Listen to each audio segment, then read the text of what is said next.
Good morning, one and all. Grand rising to you. Welcome to Sonia Poulton and guests. No, actually, welcome to Wake Up with Sonia Poulton and guests. That's better. It is the start of a brand new week. It is exactly 9 a.m. GMT on Monday, the 8th of December, 2025. How are you all in the comments?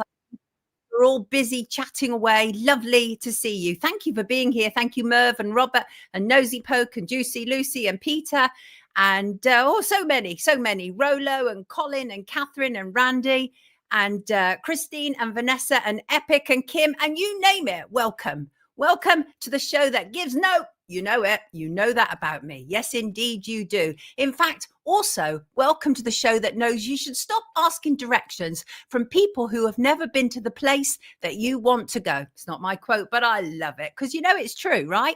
What is on today's Wake Up? We will be joined very shortly by constitutionalist Graham Moore. He'll be talking to us about, amongst other things, jury-less trials. Plus, we'll be joined by Dorothy Lord. She's a whistleblower. She blew the whistle at a nursery and she's been ostracized ever since. I know you're shocked.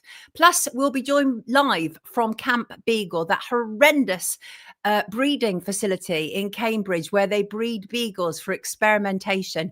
And we'll be joining John Curtin there. He's a brilliant activist. And Camp Beagle is now the longest animal protest, I think, in the world. Quite amazing stuff. They've been there in all weathers. They're incredible people.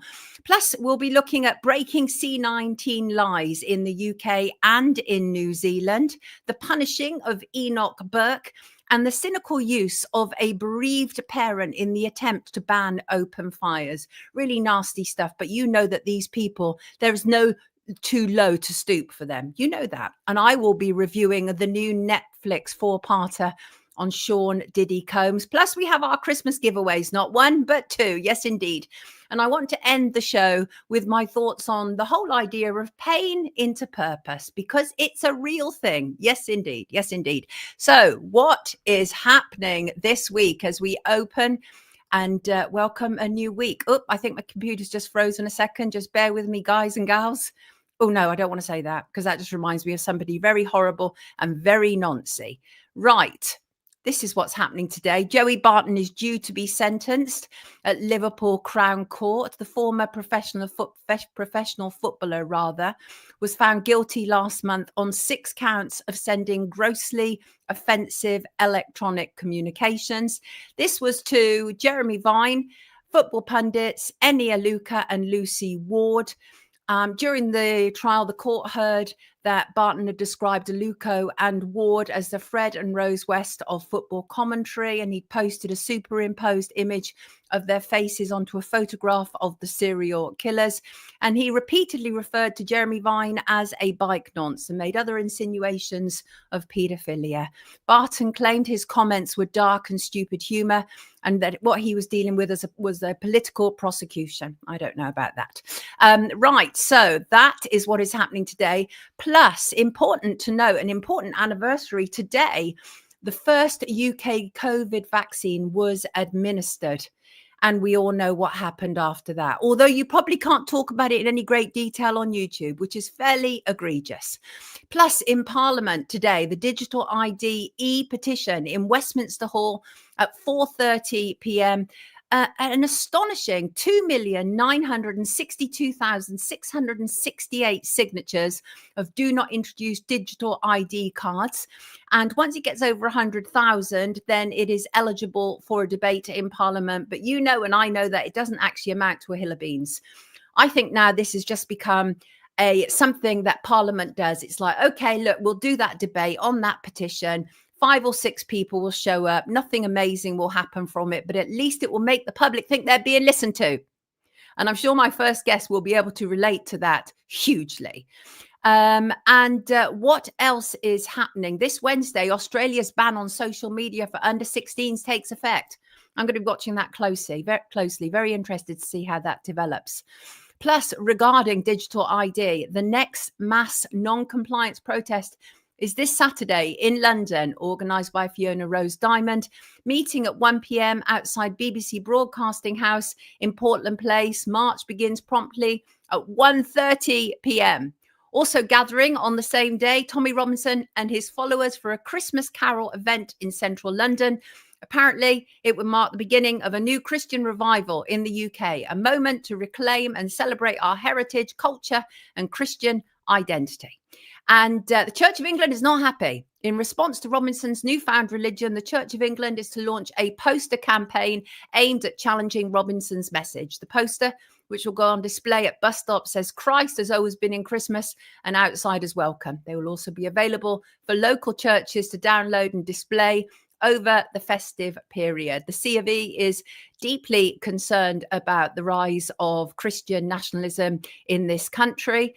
And I have to say there are some right dodgy people. The thing is, it happens in any situation. You have people who are very, very dodgy, who often latch themselves on to causes that they believe are going to be very popular. And obviously a Christian nationalist revival would be very popular. But we shall see how that develops. Right, on to something much more pleasant indeed. Last week's prizes and winners. We had Matt T.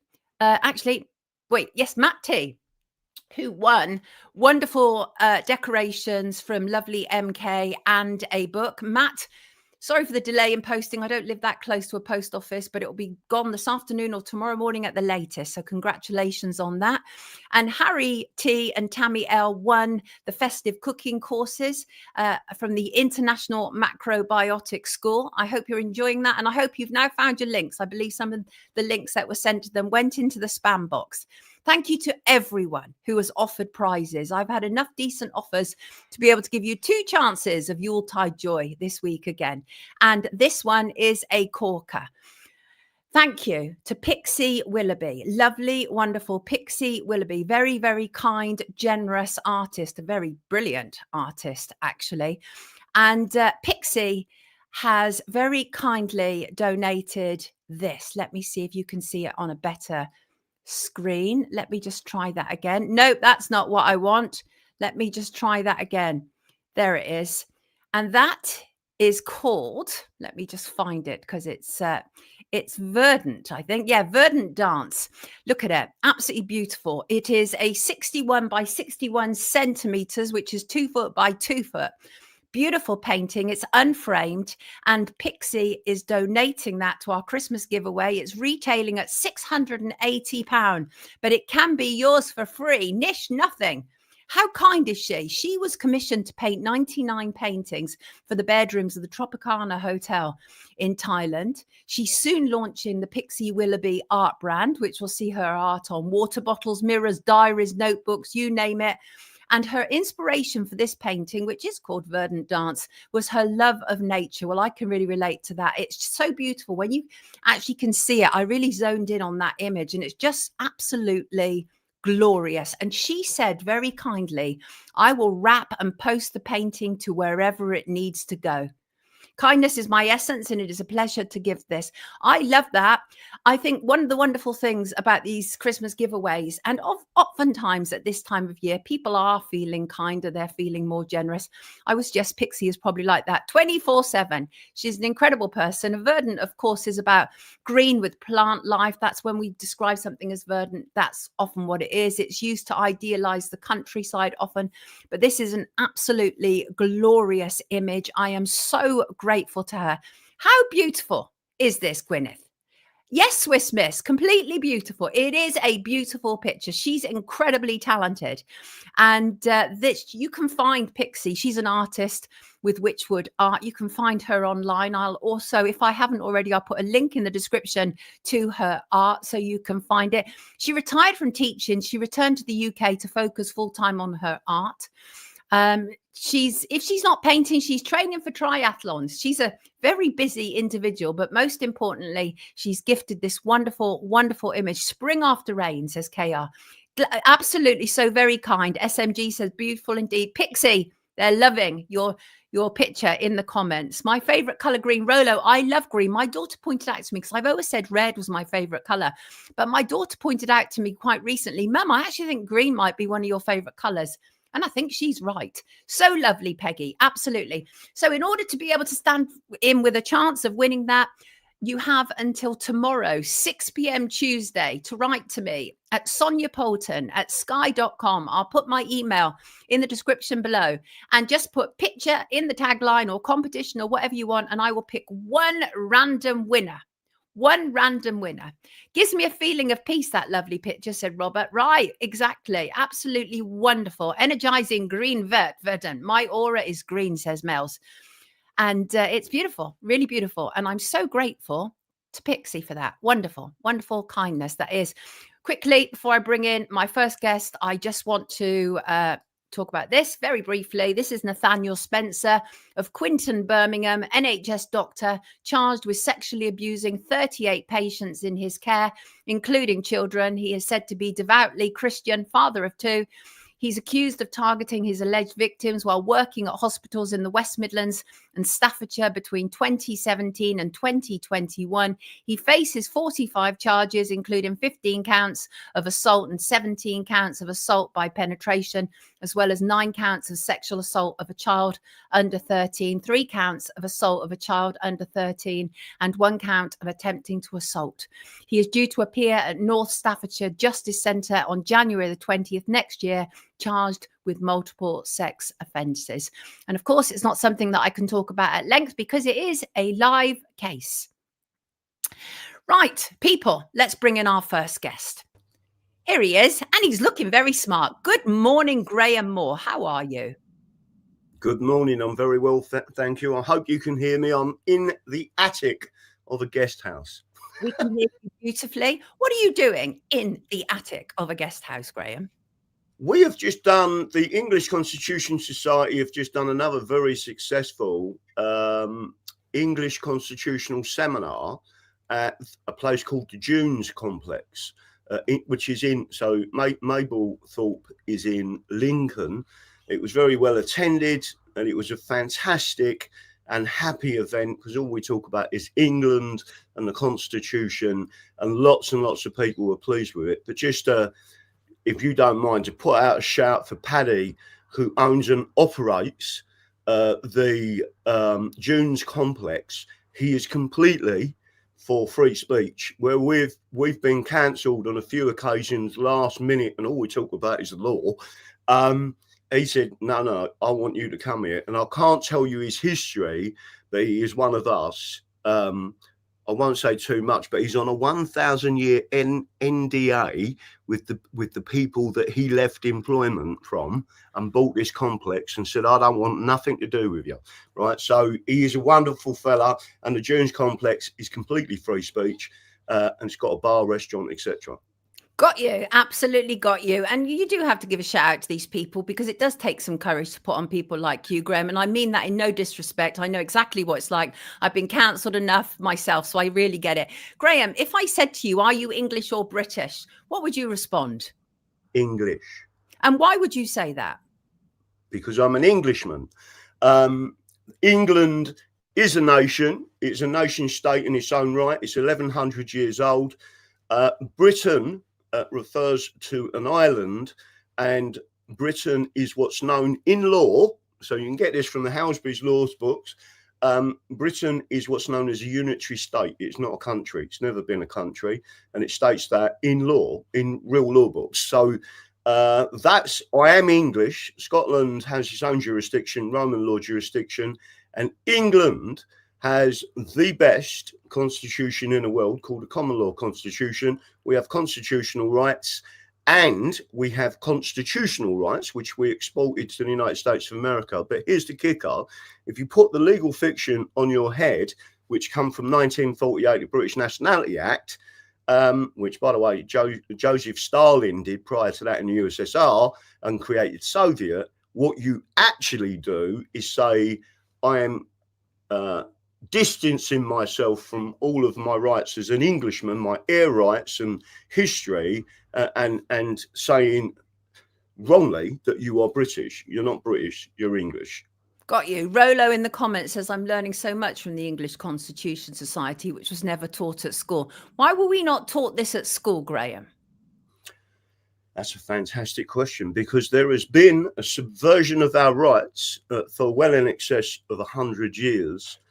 The Marxist, communists, and even fascists who were on the left, not on the right, by the way, fascists or national socialists, they need to destroy England and the common law, the ultimate social justice system, and therefore they started to remove it from the schools. But just to make sure everyone understands this, in the early 1970s, they removed it from the curriculum almost entirely. They removed it from the bar exams and the solicitor exams. Wow. And the reason they did was because we went into the EEC, which then became the European Union, and the English Bill of Rights from 1688-89 has a supremacy clause, and therefore that was subverting our rights, which technically is treason.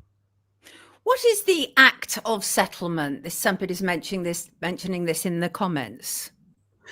The Act of Settlement of 1700-1701 was an extension and furthering and securing the rights of the English. It was, if you like, a 20-year later addendum to the English Bill of Rights. So there is legal argument to say it is more powerful than the English Bill of Rights. Chapter 4, it clearly states that the laws of England are the birthright of the people, but crucially, there is an element in there which was brought out by the British Nationality Act 1948, Schedule 4, and it removed, there was a rule, not a rule, a law, a constitutional law.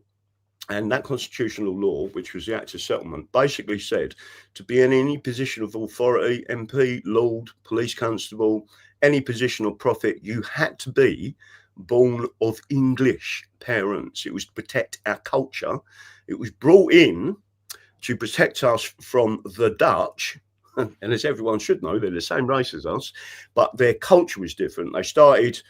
it started off well with the Glorious Revolution. Then they started putting their own people in place. Then they started attacking our rights. And then they started robbing us and taking the money back to Holland. So they created the Act of Settlement. And in that, it protected us. But again, it was part of it was unlawfully repealed in 1948 by the British Nationality Act. And by the way, the person who pushed that through was a guy called Clement Attlee, who was a Fabian and a Marxist. And it was 3 years after the Second World War. We're not at all shocked at all. So I want to ask you about this man and what he has just done. David Lammy is, of course, our Justice Secretary, although you may not recognize him as such. And he's planning to abandon the 800-year-old tradition of jury trials. They're going to be introducing this thing called swift courts. And the idea is that any serious offences, including murder, robbery and rape, will still go before a jury, but anything else probably won't. They claim it's because of a backlog, which is a lie. It's almost certainly because they've been depleting and defunding the criminal justice system for at least a decade. What are your thoughts about the idea of jury-less trials, Graham?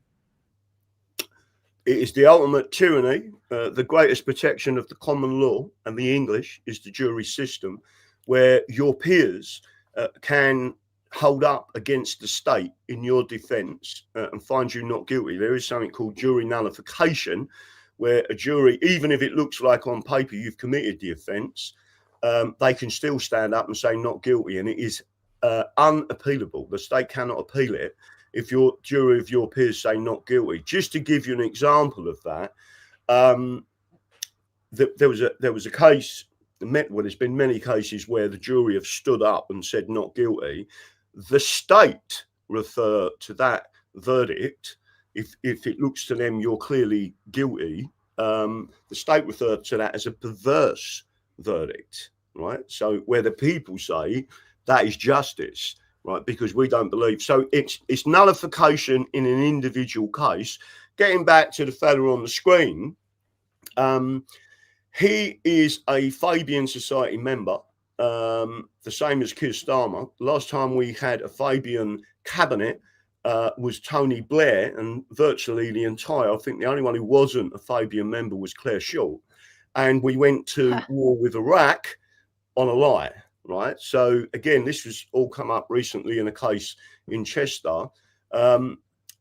The basis of what we're talking about is these people, Fabians, which are Marxists, have existed for a long time. I've spoken about them for at least 20 years and said how dangerous they are. And another group called Common Purpose. the whole point of what they've done is Fabians means they take a bit, very gradually. Right? Exactly. They do it. They change laws by stealth, don't they, over a long period of time? That's what they do.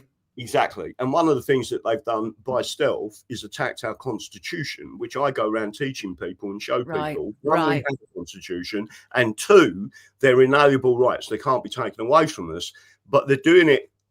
They do it through ignorance. So people are ignorant of what their constitution is. Their written constitution, their codified constitution, because in many places it is codified.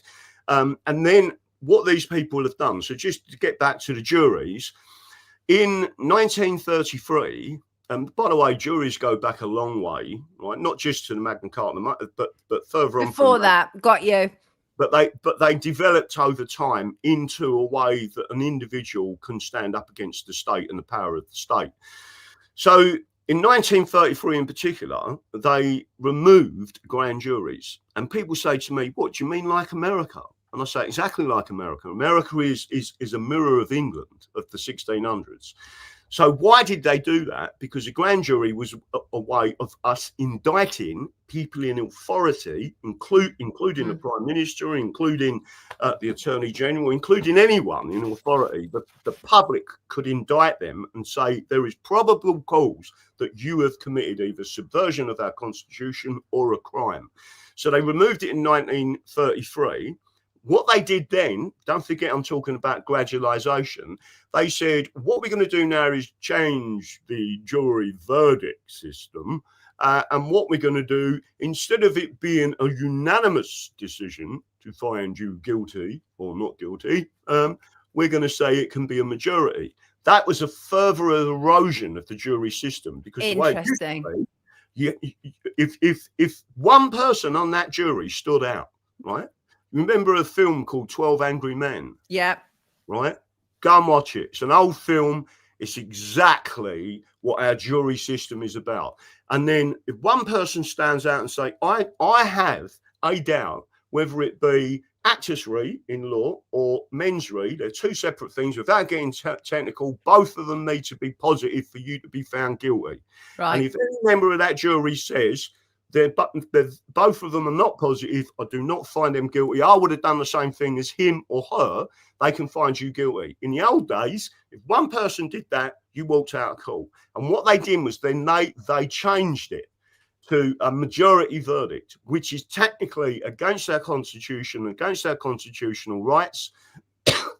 And that's the progression. The next progression, as you can see now, people need to be very careful. There was an inquiry some time ago by someone called Brian Leveson, who was a QC judge, and he done an inquiry. And are you talking about the media standards inquiry, the Leveson inquiry? The Leveson inquiry, but there was an element about that whole thing which was to do with jury trials. There was a jury trial where he put forward, this is what we should do for juries, and it was taking away our rights. And everyone went, you ain't getting that. And they started to see them and the judiciary and because he's been behind this, hasn't he? He's been informing on this for the government, right? And they're using this whole idea that we have this massive backlog, and just on the basis of people who have been arrested today, they're not going to be seen until 2030. Very interesting year. We always hear that. And we also heard that David Lammy has been manipulating the figures in order to push through these reforms. The bottom line is, Graham, what you're actually saying there is, by hook or by crook, this was already on the table, right? Oh, this has been designed for decades, if not over a century. Wow. This is any attack on our constitution, and they know this, by the way. Any attack on our constitution and constitutional rights and common law rights have been pre-planned. It is a multi-generational attack by Marxist communists. And bearing in mind, Karl Marx hated England with a vengeance, right? And if you knew the history of Karl Marx, no one would want anything to do with the Fabian Society and the 141 that were elected to Parliament, right? So you have already got these people there in place that are taking all our rights. But be aware that the only thing that protects you from the power of the state is the jury. Wow. How it's so alarming. Criminal barristers said that they're going to strike.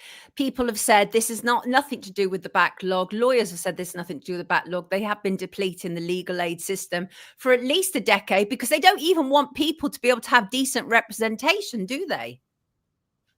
No, they don't. I mean, I'll tell people who come to me, if you get arrested, no comment. You don't say anything whatsoever. If it's a tribal either way, you must always go for a jury. And when you get in front of a jury, you represent yourself. Don't use a British barrister. Don't use a solicitor, because they are indoctrinated to believe things that are untrue. The slow march through the institutions started with the universities. And they're teaching law that is actually wrong. The difference with me is I show people what the law is and showing the evidence of it, and then people are like, wow. So we're getting retirees who have had successful careers to learn what their constitution is and then start to propagate that to people, Mad. to their grandchildren from the power of the state. It's back to front. It's all back to front. And also the other thing that some lawyers have said to me, that another strike could possibly end this whole idea of juryless trials. Because I think what they did originally was they leaked out a document to the BBC, and that was in its extreme version. And then last Tuesday, David Lammy pulled back on that a little bit, right? Because they wanted to see how the public go on, take it away. Go on. What were you going to say? Sonia, you've got this absolutely bang on. What they do is put the worst possible scenario out there. Everyone gets angry and banging their drums, and we're not having this. And what they do is go, this is standard negotiation of corporations. I was trained in this, right? So you put out a position you don't want, but what you really want is this. And then they bring it all the way back to the position that we would never have originally tolerated, which is the Leveson parts of what he actually wanted to put in place. And then everyone says, oh, yeah, we'll go for that because we've won. No, that's right. It feels like the lesser evil, doesn't it? Yeah, absolutely. And this, I think, is something that you're constantly dealing with. I want to ask you about what happened with you in Runcorn and Helsby, because that recently happened. You were running as a candidate for the English Constitution Party. There was a real problem with the delivery of your election leaflets the last time that you came on. What's the outcome of that, Graham? Because again, the outcome is part of it. Part of it we are taking to the European Convention on Human Rights. Good. Because the Representation of People's Act 1983 is not compatible with our constitution, which is what we're putting forward. And there's some shocks coming out for the British government. Don't forget, I've won in the European Court of Human Rights before and got an injunction against the British government, and I intend to get it again. The major point is we won the arguments for strikeout in the divisional court, hands down.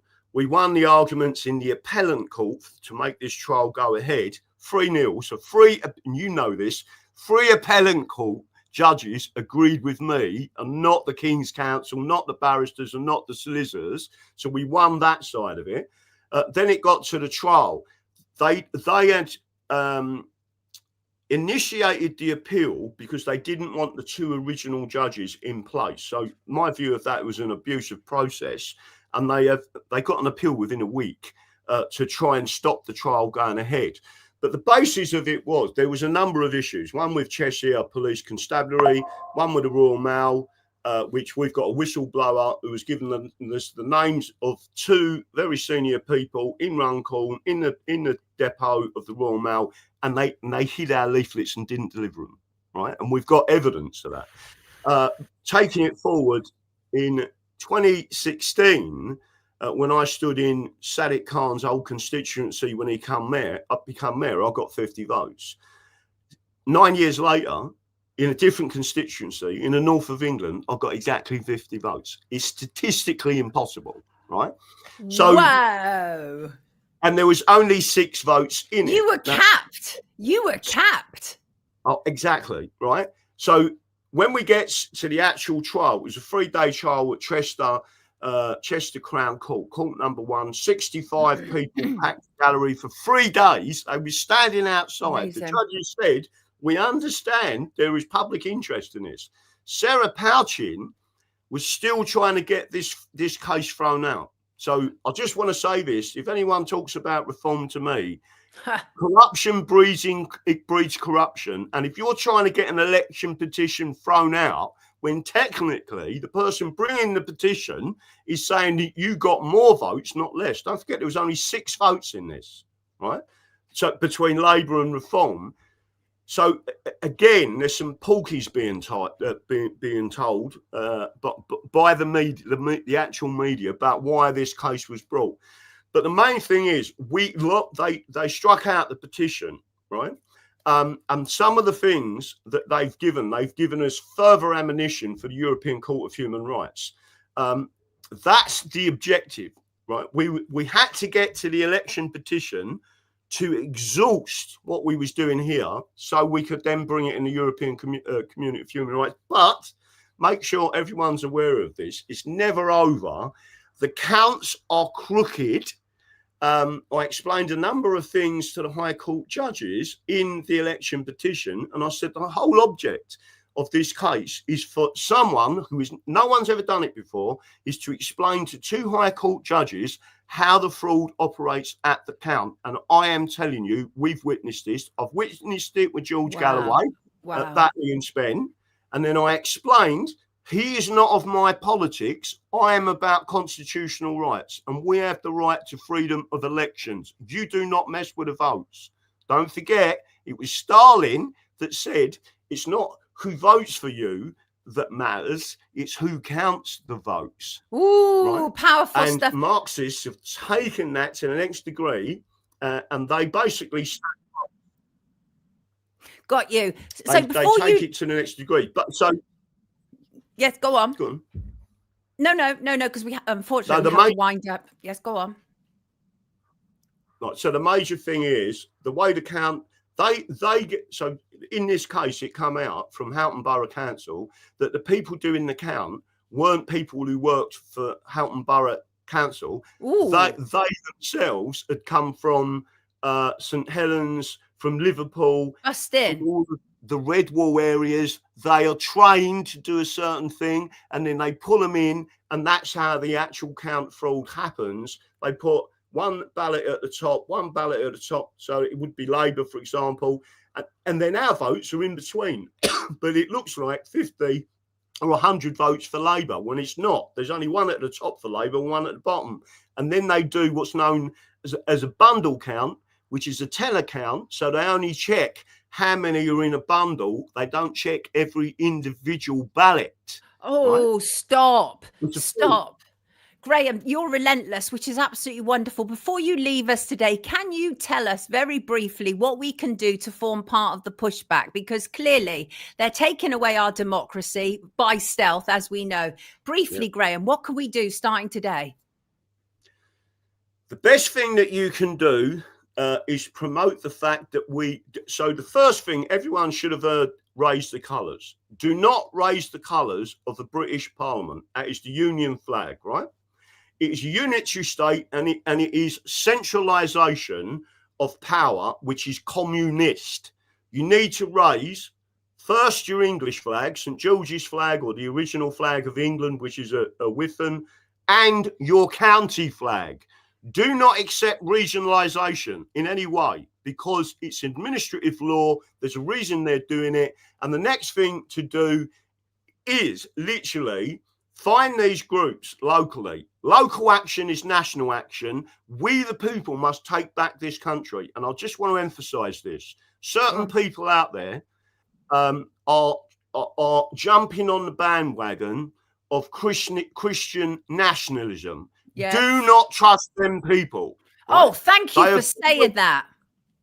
Do not trust them at all. They are the most dangerous people ever.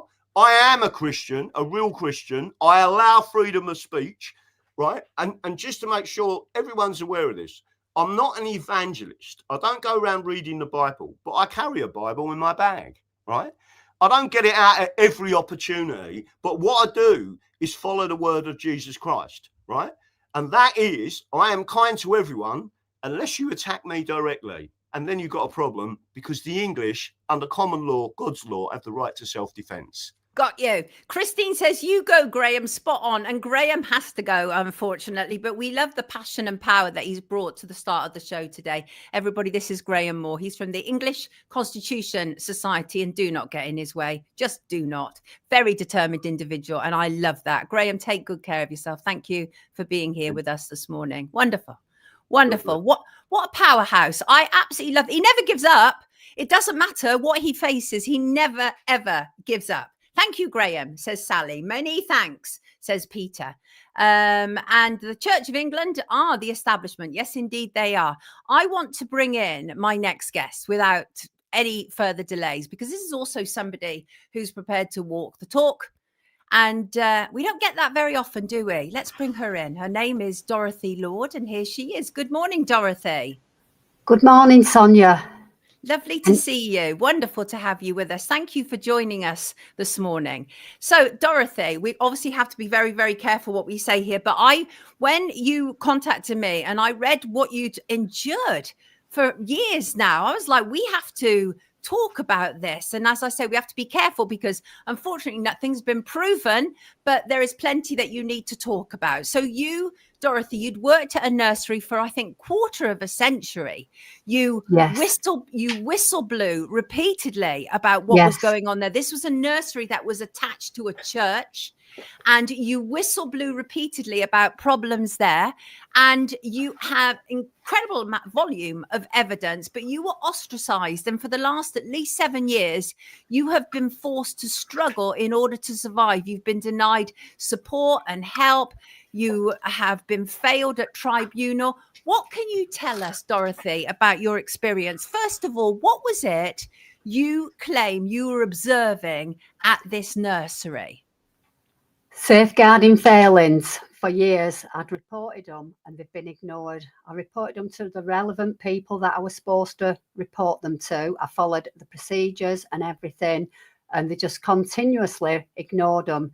And they went on and on and on until eventually a parent did send a letter, which is the proof I have, which I'm trying to get into a court.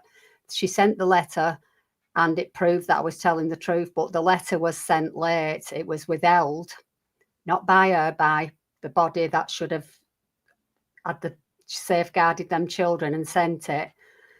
So at that point, when I went to tribunal, because I went through the procedures from whistleblowing on the relevant bodies that it was, it eventually got to tribunal. They never believed me. They believed the man wearing the dog collar.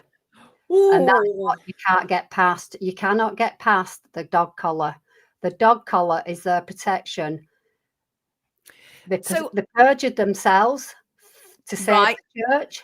So we have to be, obviously we have to be careful because none of this has been proven and we could be done for defamation. And I don't want to risk that because I know what that entails, right? What I can say is this concerns Oldham Council, correct? Yeah.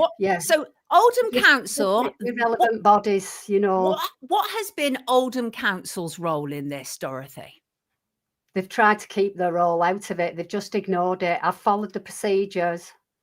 I've gone to various people. I've done a spider graph. I've got various things on it. I have got the proof.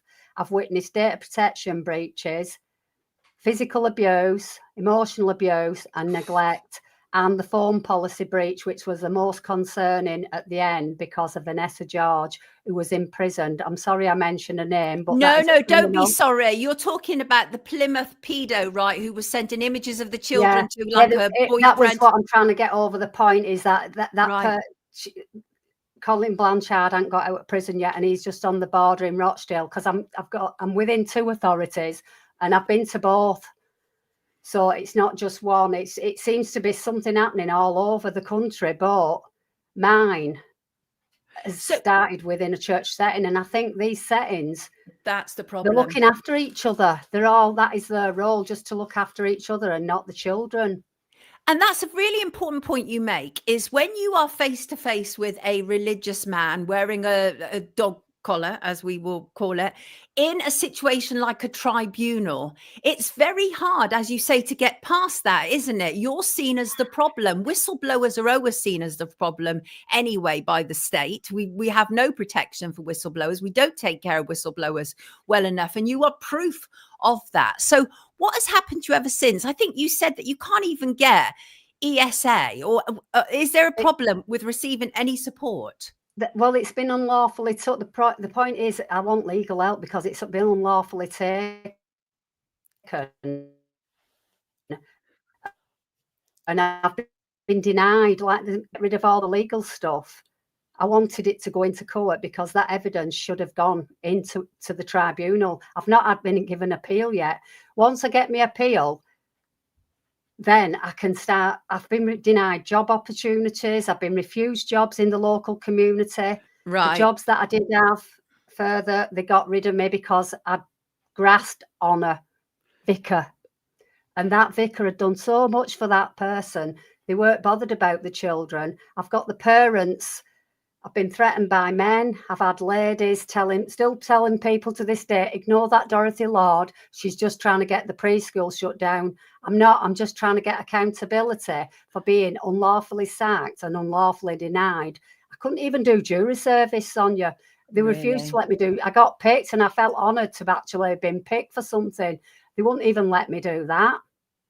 You've been tarred and feathered, haven't you? Because as you say, even like local employers now won't employ you at nurseries because you're a whistleblower. So even though you did the right thing, you're being ostracized. And blacklisted. Yeah. Terrible stuff. Employment rights, employment, or benefits. Like my children are looking after me. I'm just so grateful. I've got 2 children that have been looking after me. My son lost his house doing it, but I've even got proof of that. I've done a thing with John about when they evicted us. Everybody knew, the postman knew before me because it were in a clear envelope, and it was just, even my health, I can't even get treated in my doctors at the hospital. I've been blacklisted at the hospital. I've only ever been once, and I got short shrift because he said, I believe you've been whistleblowing about in my doctor's practice, and it's affected me in the doctors, even my dentist now, my latest dental appointment. I'm being targeted. I feel like I am being targeted by everybody, right, and gaslighted because they don't want me to speak. They want me to be silent, and I don't think I were born to be silent. No, you weren't made that way. You weren't made that way. Thank God for that as well. And also, why at the tribunal were you not allowed to produce evidence? That seems weird. Well, they could. The evidence was withheld from a relevant body that should have had the legal duty to safeguard them. I had no control over that because of data protection. I couldn't have that parent's letter. The parent gave me that letter after they refused to help me. I won't name parents. They're whistleblowers too, but I'm not going to name none of them. They've done the right thing. In fact, it was just one parent who lived in Rochdale. None of the parents in my local community, the grandparents, the dads, the granddads, they all look at me like I'm a piece of...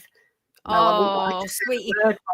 Well, they're not in the comments. In the comments, they're completely behind you. Humphrey said, truth. Thank you. Because it's so important that the under 5s are voiceless, and that's what I want. There's no voice for them for a court. Right. And the other agency we can call out, though, is Ofsted, because Ofsted, then what did they do? They re-registered this school. What was that process? They served, they actually, in the end, they did the right thing by serving a penalty on them. Finally did that in 2012. And then they re-registered it 2 months after. It was served in July, 4th of July, 12, and then they reopened it in September under a new unique reference number, which would hide that penalty. It was never served. It was hidden. And Ofsted, they won't even answer the phone to me. They won't answer anything. There's been different Ofsted leaders since, and I've gone to a few. I've gone to loads of, you won't believe, even the...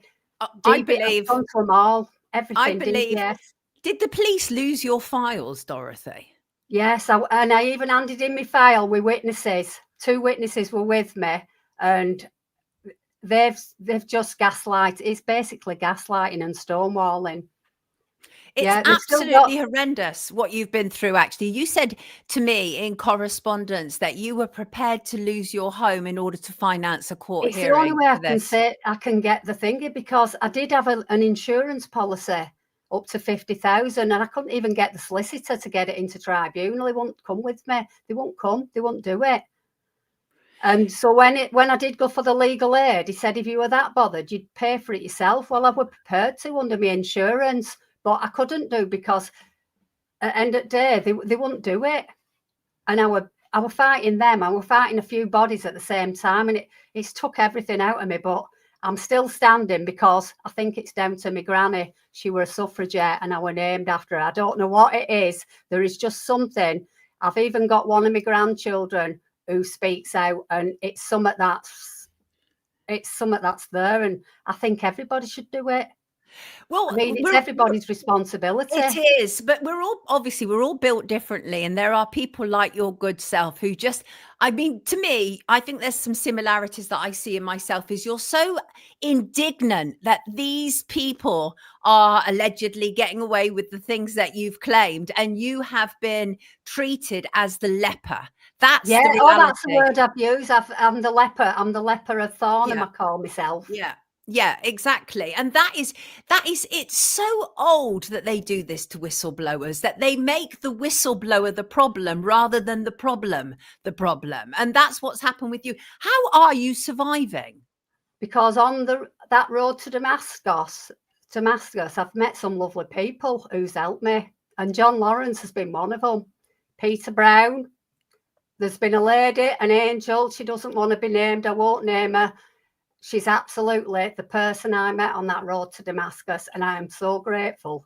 And she doesn't know how grateful I am. Honest to God, it is so enlightening that somebody, a complete stranger, came to my rescue. Not fully, but this is why I'm speaking to you today. I hear because the pressure. I want it out there. I want people. I've struggled to get it out. I'm not very good with technology either, so I keep losing emails and stuff. But I try my best, but I'm not very good at that. That's something I'm not good at, but I can do, look after the children. I mean, I love the job. Yeah, you love the job. You did it for a long time. You're speaking. Oh, yeah, it was my life. It was something I was born to do. I was born to do that. And, the thing is, these things take their toll on them, especially in your local area when you're being ostracized left, right and center, from people who should take care of you to people who should investigate what you're saying to potential job offers. So that will have created its own stress over the last few years as well. How are you coping? Like you say, it kind of thanks to the people around you. And John Lawrence, who you've mentioned, he's from is it National Housing Party? Yeah, he's been great. He spoke out. And a guy called Peter's in his 70s, is wonderful. I've done with the megaphones and stuff. They give me support, because a lot of people have resented the fact that I've spoke out, but to me, it were necessary. But like I say, my children, it's affected everything. My children, everything. Like I say, I don't know if I can ever repay my son back for all he's done, and me daughter and all the people that I've helped. I just feel that I shouldn't have been in this position I never thought safeguarding the vulnerable under fives would lead to this. The stuff that I've endured.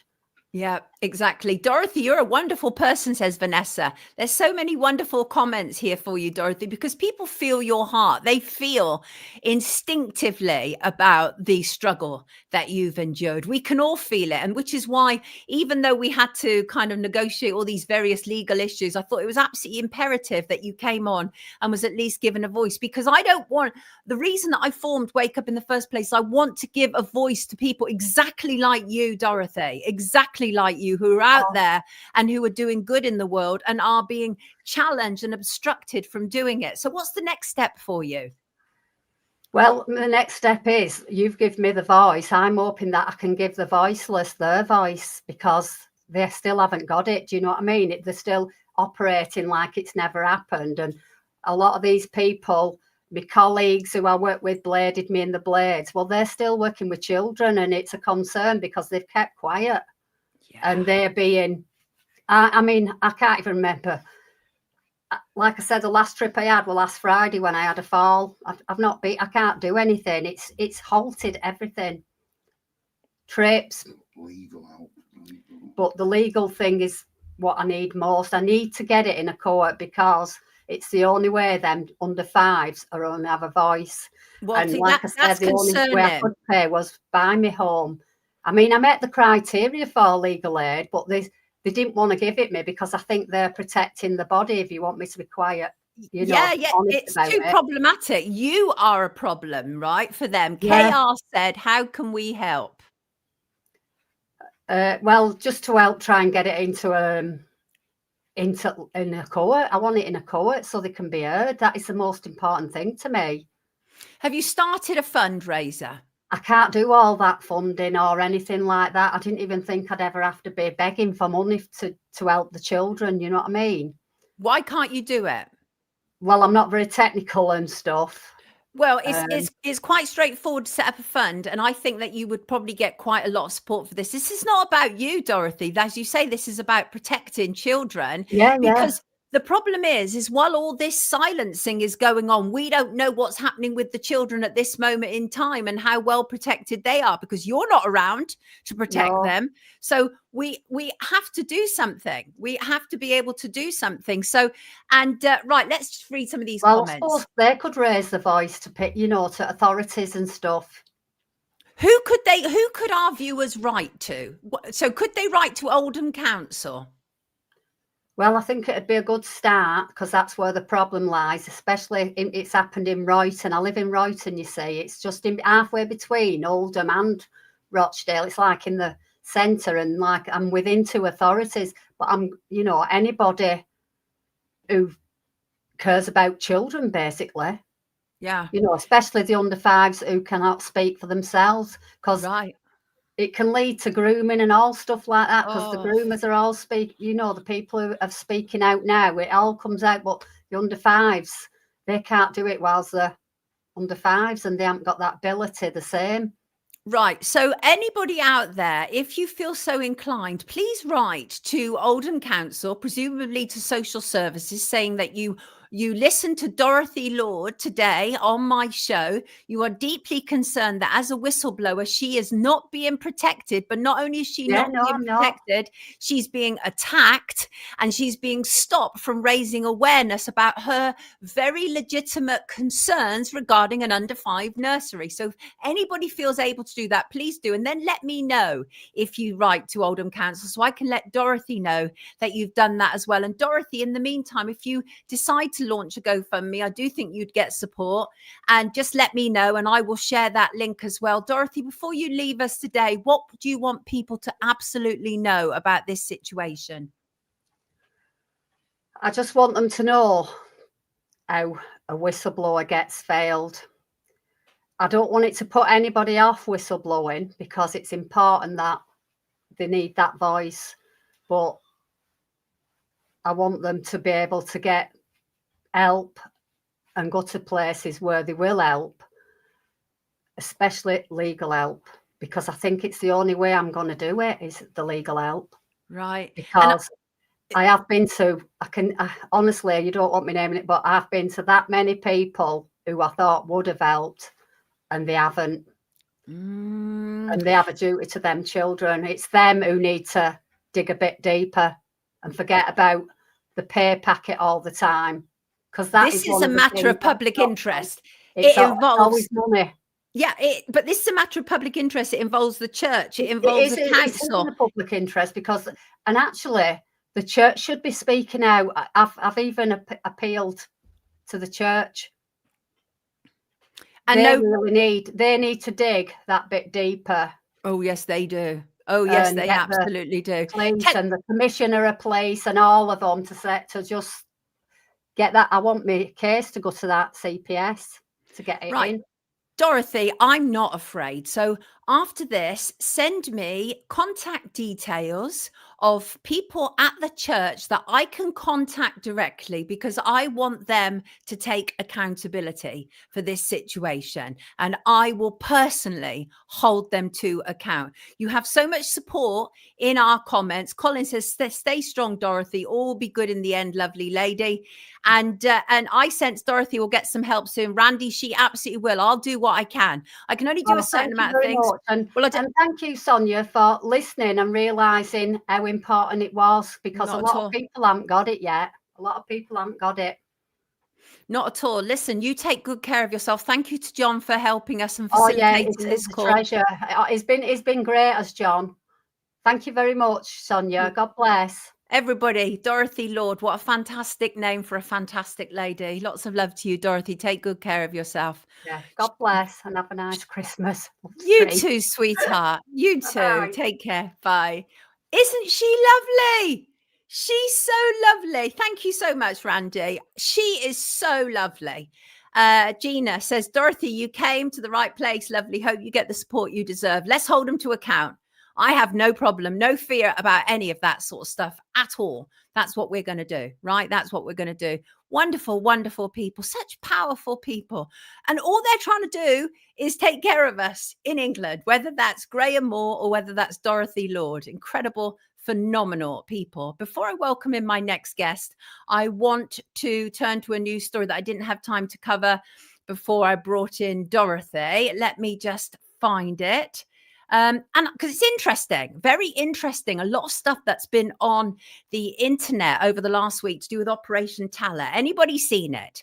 So it involves ex-cop Mark Sexton, solicitor Phil Highland. It involves commentator Ian Clayton and Catherine McBean, who's also commentates as well. And they are making a very serious and significant claims that could have global consequences. So what they're claiming is that a crime reference number that related to vaccine injuries during C-19 was deliberately shut down as part of a national directive. They claim that over 400 victims, witnesses, experts, and whistleblower statements were submitted to the Metropolitan Police, the largest police force in England and Wales, but were never assessed. They say that these 400 people were not contacted and that their complaints were never investigated. And they claim that the decision to shut down this claim was national guidance issued under Operation Talla, which directed forces across the UK to reject vaccine-related crime reports. Now, if that is right, that is huge. They say the Metropolitan Police lied when they said there was no evidence of a crime in this situation, and they further state that the Metropolitan Police also deliberately misled the High Court. Again, huge claims. They further claim that this correspondence about what's taken place has been delivered to each constitutional office holder. That's like the Lord Chief Justice and members of Parliament as well, I think. And if this is true, it is absolutely huge. They say this is a massive cover-up that involves, as I say, police being told not to investigate, crime complainants being reported to their regulator. And are they talking about Phil Highland? Now, the problem is I can't answer these questions because I'm being frank here. This is a very poorly executed campaign. I'm sorry, guys, I'm going to be blunt. The problem is that the small group of people involved are tweeting that media people aren't listening, but they're not willing to give interviews either. And I'm sorry, but there is a lot of passive aggressive tweeting going on about we're watching people who aren't sharing this and blah, blah, blah. I am so over this level of social media bullying. It's not effective. As a journalist, this sends out a very bad signal. They want people to completely take on their investigation and research without having it tested for how robust it is. I like all of these people individually, I should say. I do. And I've talked to all of them individually. And I've dealt with them at different times throughout C19. But I fear that the way that they're putting out this information with this passive aggressive tone is more alienating than encouraging to people. And I say that to give you advice, because I have been involved in campaigns and activism for decades now. And you are not going to get people on side if you are cussing them. It's not going to work. And so I'm just giving you that free advice, because I think the information that you have is really powerful. And what you have to do is, you know what they say is you get more people with honey than vinegar. That's what you have to do, because these are huge allegations. And if you're right, then I get it. I get your frustration. I really do. It just has to be better executed. Bottom line, because you're making massive allegations about misconduct in public office, about perverting the course of justice, about obstruction of justice, and more. This is very serious. And I've no reason to think that you've got this wrong. I'm just saying, as somebody who wants you to get this right, the social media campaign needs better. It needs to be better. And because what you're essentially saying is that lawmakers and the establishment that perpetrated this crime on us also used Operation Talla to make sure that their perpetration of a crime wasn't picked up. This is phenomenal, like huge, important stuff. And it's potentially huge, and I wish them luck. I really do. If they can prove that the police had stuck with the law, we would have a different outcome with the jabs. Then more power to their elbow, truly, which is why I'm talking about it right now. They just might want to improve their communication first. Bottom line. That's the bottom line. But it did remind me also about what is going on around the world. The pushback against C19 continues. And these are legit people, by the way. It's not really a criticism of them, but rather the campaign, which I feel needs to be better executed. And this is happening all around the world, because what you have is in New Zealand, similar situation where C19 lies are also unraveling, with the very brave Barry Young, who's back in court this week for a pre-trial in what is now becoming the longest case in New Zealand's legal history. His crime was he sought to expose the excess deaths under Jacinda Ardern. Young is a former administrator of New Zealand's pay-per-dose vaccination database.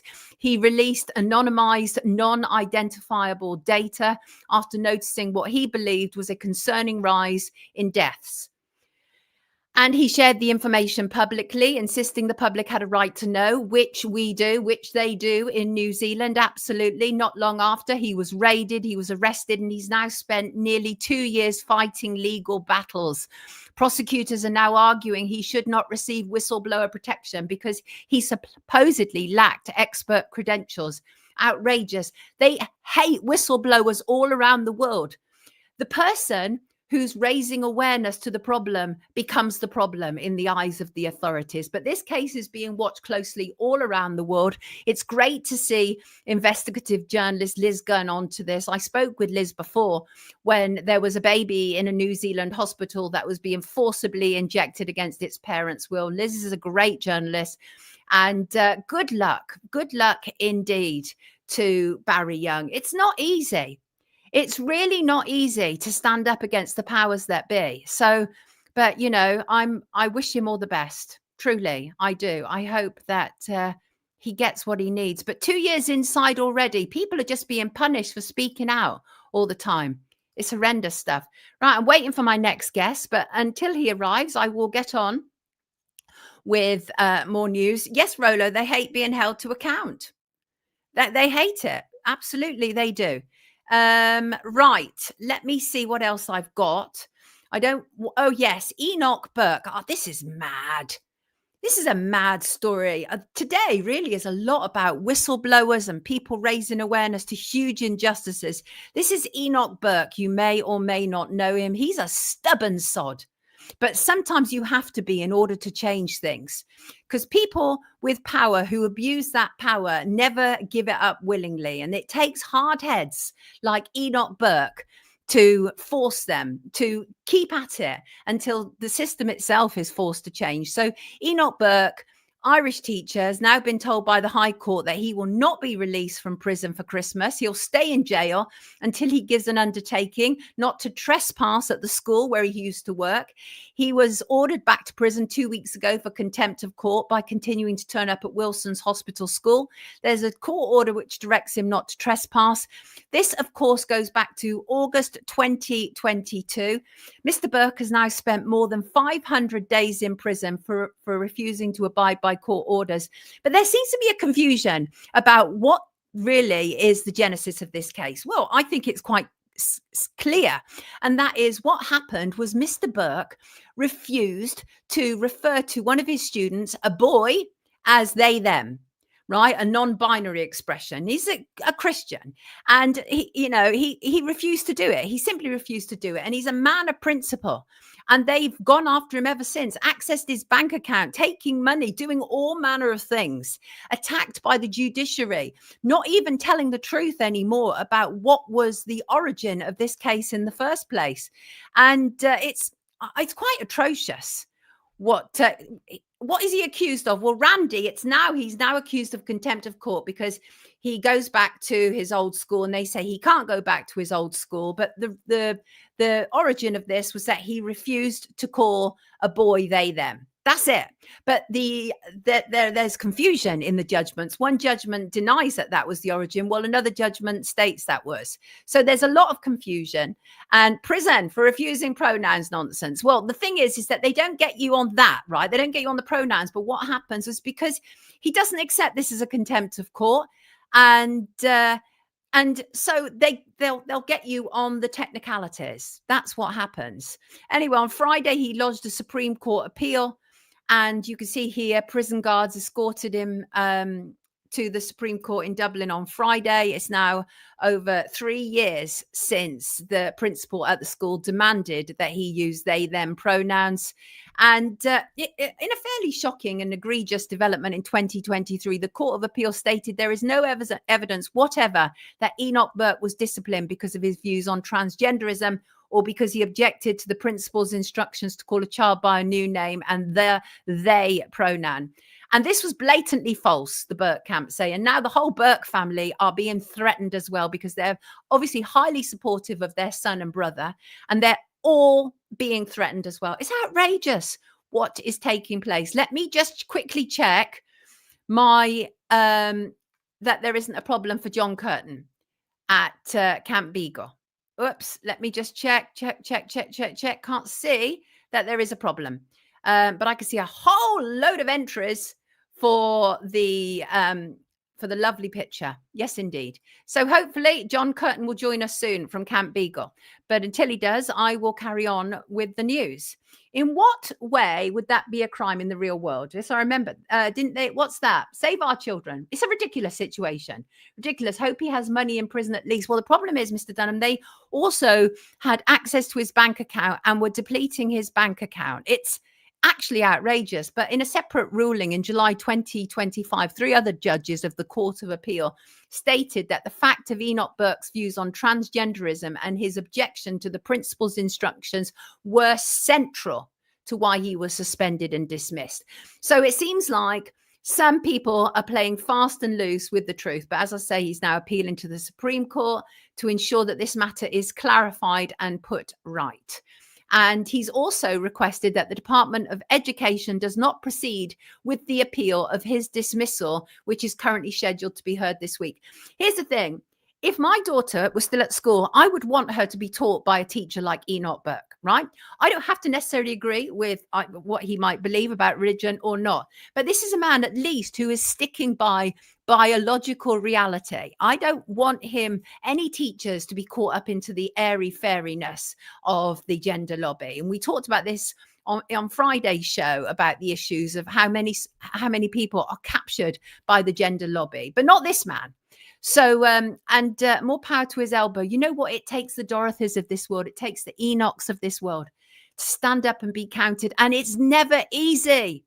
It is never easy to do that. It is always very painful. They come after you with force. And I'm telling you what, they've come after Enoch Burke with absolute force. It's astonishing stuff. Astonishing stuff. Weeding out the great teachers. Yes. Yes, Ireland is worse than here, Stephen. Absolutely it is, in terms of the whole trans stuff. They shame the men who stand up for we the people. Indeed, they do. Anybody see last week, it was Thursday or Friday, Republic, the Anti-Monarchy Group, they were holding a protest in Windsor, and they wanted to hold up a banner reading, "Charles, what are you hiding?" But Thames Valley Police restricted them, decided to inform them that their protest was banned, right? They said that if we heckled Charles, who was going to be appearing, if they heckled Charles or held up a banner nearby, we'd be immediately arrested. They said that the group could hold their banner if they liked down a side street away from the procession. That was it. That's outrageous. It gets worse, right? It gets worse. And this interferes, of course, with Article 10, our freedom of expression, and also Article 11, which is the freedom of assembly and association. And when you have people out there saying we need to get rid of the human rights and everything, this is the stuff they want to get rid of: our ability to protest, our ability to freely assemble against what these people are doing to us. It is horrific. Absolutely. Absolutely. Teachers have been brainwashed for 30 years, says Brian. Charles is an avatar, says Boop. Interesting. What comes first, the chicken or the egg? What's that, Gary? Not sure what that means. There are no human rights anymore. Woke and awake is not the same. Certainly. Absolutely. It isn't. I might have to proceed without dear John Curtin. He might have had a problem logging in. That happens sometimes. I'm going to wait 5 more minutes. And because what I don't want to do is I want to do a fairly substantial review into the 4-part documentary on Netflix about Sean P. Diddy Combs. And it's kind of really interesting stuff. And as someone who has met him and as somebody who was there, I was a hip hop editor. It is factually very well put together. Historically, it's accurate, which I don't get to say very often about a Netflix documentary. But I don't want to get into that just yet, just in case dear John Curtin rocks up. And so let's just wait for a few more minutes and see how that goes on. And while we're about it, why don't I just talk about this on this day in history? On the evening of December the 8th, 1980, John Lennon and his wife, Yoko Ono, were returning to their apartment after a recording session. They lived at the very famous Dakota building in New York. Mark David Chapman, who'd been waiting there all day and had even received Lennon's autograph earlier, was said to have fired 5 hollow point bullets. And Lennon was struck by the bullets, managed to enter the building's lobby. Before collapsing, he was quickly transported to Roosevelt Hospital by police, but was pronounced dead upon arrival at 11:15 p.m. that night. Chapman remained at the scene after the shooting, reading The Catcher in the Rye, and was arrested without resistance. That is the official narrative, as you know. But there is so much more to it, because anybody who's really looked into this story knows that the official narrative is problematic, as these things always are. Mark Chapman was a former security guard. He confessed and was convicted for John Lennon's murder. He's still inside. And there is a great deal of evidence to suggest, first of all, that there were at least 2 shooters who were involved because of the positioning of the bullets. As one example, some people allege that the CIA orchestrated the killing due to Lennon's anti-war activism and political radicalism. I mean, that is possible. There's also the suggestion that Mark Chapman may have been subjected to some kind of MK Ultra style programming, very similar, I think, to what happened with Isaac Kappy, and which we talked about last week. If you're not familiar, MK Ultra was a CIA program that ran for 20 years. They claimed it stopped in the 70s, but I'm not convinced. And there is a lot to back up the idea of a second shooter, or at least that there were multiple assailants involved. Alternative theories propose that Chapman, as I say, wasn't the only shooter, that a different gunman was responsible, despite Chapman's confession. And that's always the sticking plaster for people, because they're always like, but he confessed. People confess to all manner of things if they're involved in some sort of brainwashing program. And honestly, it is not beyond the remit of authorities in the US or the UK to use programs on people like Mark Chapman. It's not. It really isn't. What about that he never got shot, says Carl. Carl is offering a new alternative altogether. A new alternative altogether. Stephen seems to think it might be MK Ultra, but the official narrative maintains that Chapman acted alone due to personal grievances, including resentment over Lennon's apparently phony image and comments about the Beatles being more popular than Jesus, and he remains in prison for the crime. So, difficult to know. They're often forced to confess. Yes, this is a reality. I think we have to be always, I think it's very problematic when people are like, I did it, right? Because that suggests some kind of, I don't know, that some sort of mental manipulation may have taken place, which is always worrying. Always worrying indeed. Right. I would suggest that dear John Curtin is probably not going to join us today. And I don't know why, but these things happen. But I am going to offer you something to do with animals. I've been very careful to select these Christmas giveaways according to what I think my viewers would like. This one is also amazing, but please, Christians out there, don't bother writing in and telling me this is evil, right? Because when I've talked about things like this before, I often get kind of like a bunch of letters from Christians saying, please don't promote things like this. Anyway, you have your beliefs and I have mine. And honestly, if what I'm about to give away can help at least one owner, then wonderful. It's Rebekah. Rebekah is an animal communicator.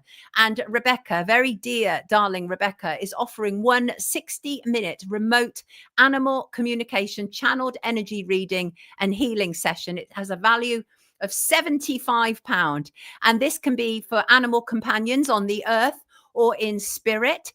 This will also include a voice recording detailing the information from the session, which will be sent via email or WhatsApp.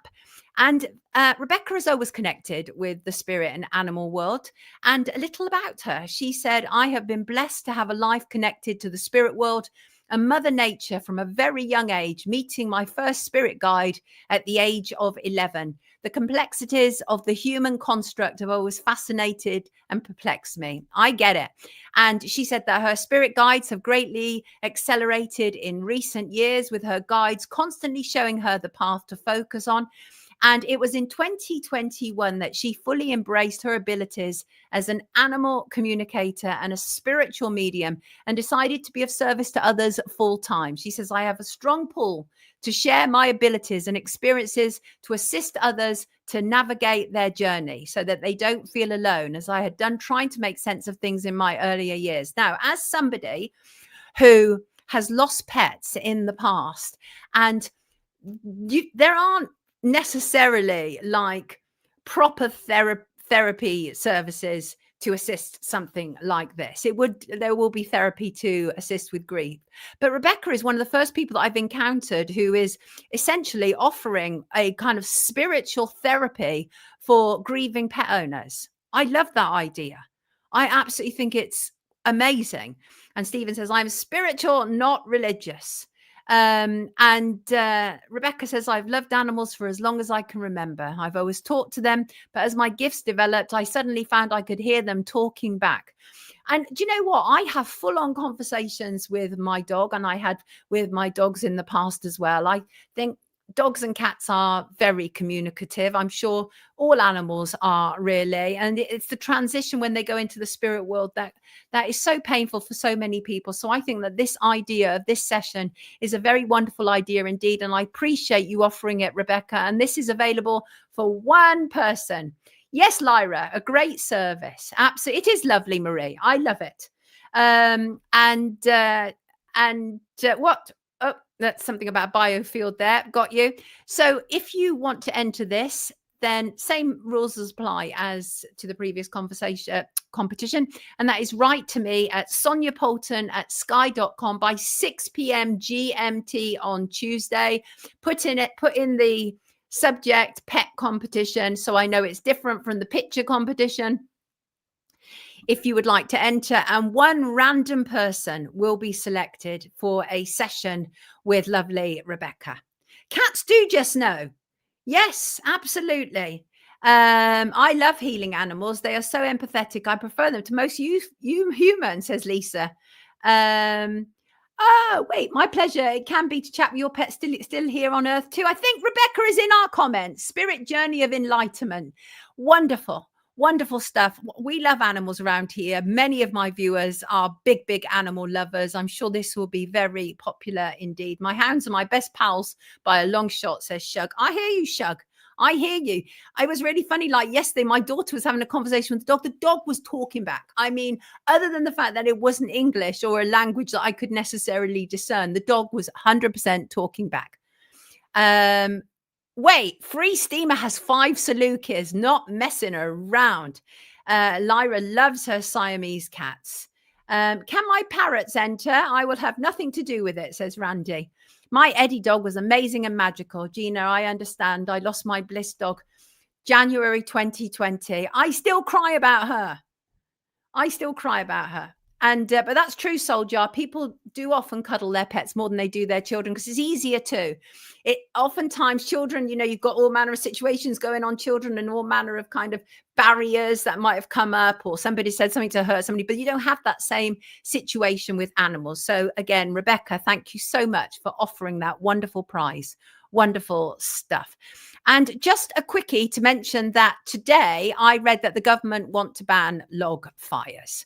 So this is my personal revolt against it because I love me some log fire. There's my log fire. My toes is up there. I love log fires and it makes me very angry. And Russ wrote in, Russell, good morning to you, Russell. Russell said, just a quickie to mention that today, as I say, the government want to ban log fires. The article says that they're killing people, giving them diabetes and a general strain on the NHS. I've never heard such a load of old rubbish.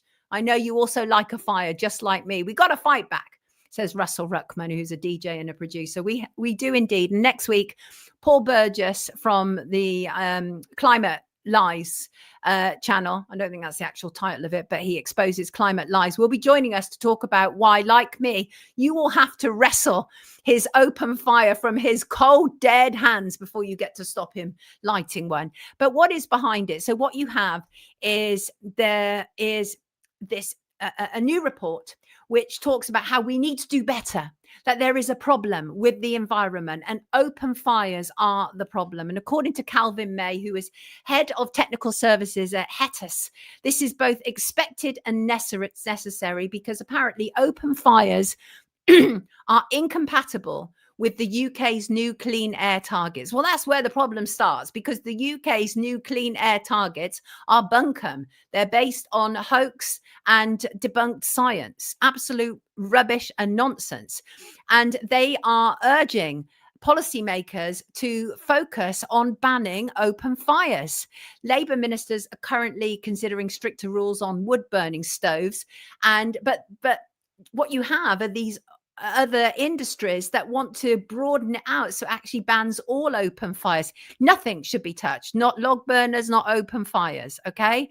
And what makes me angry, so angry, is they are using another grieving mother has been used like a pawn in the game of this. And I say another grieving mother because you can see there's something going on with Jay Slater, the lad who died on Tenerife last year, and how his mum now has been given a platform to call for stricter terms on social media so people can't discuss certain cases. So she's a grieving mother who's being used in that way. And this grieving mother who's being used to ban open fires is Rosamund Kissy Deborah. And very sadly, her 9-year-old daughter died from an asthma attack, which was linked to air pollution in 2013. And that was to do with the South Circular. South Circular is one of London's busiest roads, but Sadiq Khan has used that data to do with her 9-year-old daughter to push through ULEZ. And actually, very sadly, Rosamund is very much involved in it, very much involved with Sadiq Khan, very much involved with let's get all this stuff banned. She wants to force through Ella's law, which would require the government to achieve clean air throughout England by January the 1st, 2030. She says that what they want to do is set a pathway to bring England in line with the World Health Organization air pollution guidelines. So, Rosamund, I'm so sorry what happened to you. You're a grieving mother, and sadly, you are a pawn in the game. And that is the reality. That's what they do. That's what happens. And any excuse to take us back to the Stone Age. These people are insane. But in the Stone Age, at least they'd have had open fires. I love open fires. They're primal. there's a sense of union. People gather together around open fires, and it just makes me so angry that what happens is these predators settle on these grieving parents as they have done with this mother, and she, and she's at full force. Let's create these, like, England have these clean air targets, but it's based on false and dodgy data, as Paul Burgess will tell us next week. And the problem is Deborah has also become a World Health Organization advocate for health and air quality. And it's so frustrating. It's so frustrating. It really is, because on the one hand, as a human being, I want to embrace her. I want to say, I'm so sorry that you lost your child. That's really awful. But on the other hand, I want to say, will you stop it? Will you absolutely stop it? Because your grief is spilling over onto the rest of us as well. And unfortunately, that's not really what should be happening. But I hate it. I hate the manipulation of people's grief in this way. Horrible, horrible stuff. It's a war against us, Jan. And Sally said, we used to love having a bonfire in our back garden. Us too. We threw everything on our bonfires, old furniture, everything. Everything went on that pile, everything. And right, John Curtin's not joining us. I'm pretty sure of that. So I want to start on this Puffy review. That is what I want to do, because I want to go into some detail on it. Let's do it.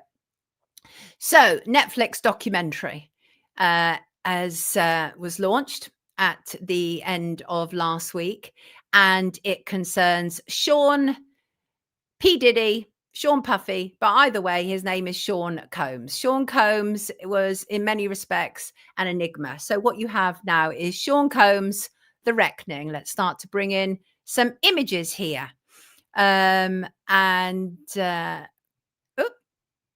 we go. There we go. There it is, The Reckoning. And it's a powerful 4-part documentary on Netflix. As I say, it is historically accurate, and I know because I was there.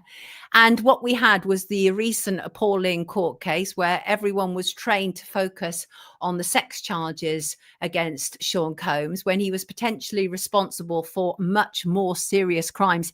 And this documentary, I'm not at all surprised to hear that it's already been Netflix and 50 Cent, who is behind this. They've already been issued with cease and desist letters. I'm not at all surprised about that. It opens with footage that 50 Cent, who was notoriously Sean Combs' rival in music, but it opens with footage that they had acquired from a videographer who has been brought in to film Sean Combs while he was waiting to be arrested, because he knew it was coming.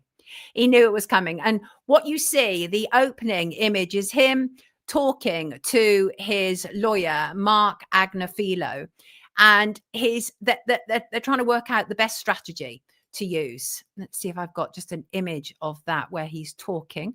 No, that's Diddy and Andre. And so what's happening is they're having this conversation, and Sean is saying, you've got to help me, man. You've got to help me. It's, we're losing, he says. We're losing the war. And Mark is saying that we have to keep pushing at the core that you've done nothing wrong. And Diddy is very clearly scared in the opening. And he's very scared about what is being said on social media, as he thinks it reflects badly on him. He says he needs someone who has dealt with the dirtiest of the dirtiest, someone who has dealt in propaganda. That is who he needs on his side to switch up his case. And some of it I had some issues with. And one of the reasons that I had issues, for example, with this is interesting today, what's all these things that it's doing. I had issues, first of all, straight off the bat, with the acquiring of the footage. And as a journalist, that smacks of a lot of serious issues, right? If you are hired by somebody to video them, you're not then in a position to flog that video to somebody else just because they get arrested. But that is what the videographer did. The videographer flogged that footage to someone who, well, actually, they're not admitting it was, but it's got to be the videographer, because that was the person who had the footage. Anyway, whoever it was flogged that footage to 50 Cent, who has long hated Diddy and never hidden it. And they made it into this 4-part documentary. And it was actually really fascinating, because what you saw were these earliest glimpses that I saw about Sean Combs, about how he was considered, they described him at one stage as like this black Superman, right? Because he was like leading the industry. And it was the era of original hip hop. And the first part sets the scene of 90s New York and hip hop. And I was there and I interviewed all the people they were talking about: LL Cool J, Run DMC, Public Enemy, and Heavy D, all of these great artists, because I spent so much time in New York as a hip hop editor. And Puffy had started off as a dancer, but he wanted to get into the music industry. And it showed right at the beginning his great tenacity. He went to a Catholic private school. He wasn't like the street kids. He wasn't a street kid. That wasn't his background. But he lived close to Heavy D, who was an artist signed to Uptown/MCA at the time. And Puffy would turn up at his door and bang on his door and want to be introduced to Andre Harrell. This is Andre Harrell. Andre Harrell, I don't know if you can see that image very well. A bit reluctant to play around with these images on screen in case they go all together.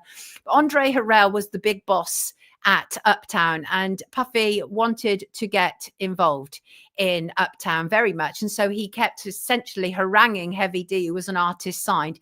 And eventually Puffy did get an internship at Uptown, and he immediately began to focus on the receptionist there, Kim Porter. Kim Porter eventually became mother of, I think, 3 of his children, but Kim Porter at the time was dating Uptown's biggest artist, Al B. Shaw, biggest breakout artist, their first biggest artist. But that was kind of like showing how once Sean decided he wanted a woman, he didn't care who else was around. He didn't care whether she was involved with anybody or not. But the thing is, what we've latterly learned about Sean Combs is that he swings both ways. But a lot of the focus initially was very much about him being this kind of like major womanizer who, once he decided he wanted a woman, regardless of whether she had a boyfriend or not, he didn't care. And at that stage, he was quite clean in terms of he wasn't involved in drinking, he wasn't involved in any drugs, he forbade cannabis around him, all that sort of stuff. But he also formed this thing called the Uptown Flavor Camp. Now, I've always had a problem with these kind of camps where they take young artists and goodness knows what happens with them.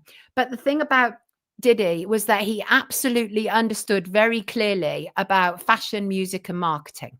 He was a blueprint. He really got that. He was tenacious. He ingratiated himself with Andre Harrell. He ended up moving in to Andre Harrell's house. Andre Harrell had bought a new house, and he said that Puffy essentially moved in before he did.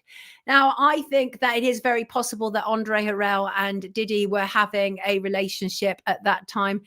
Diddy didn't have his dad around, but he had the influence of his mum, Janice Combs, notoriously so. His dad was a former New York gangster, and was dead, but his mum had ruled the roost.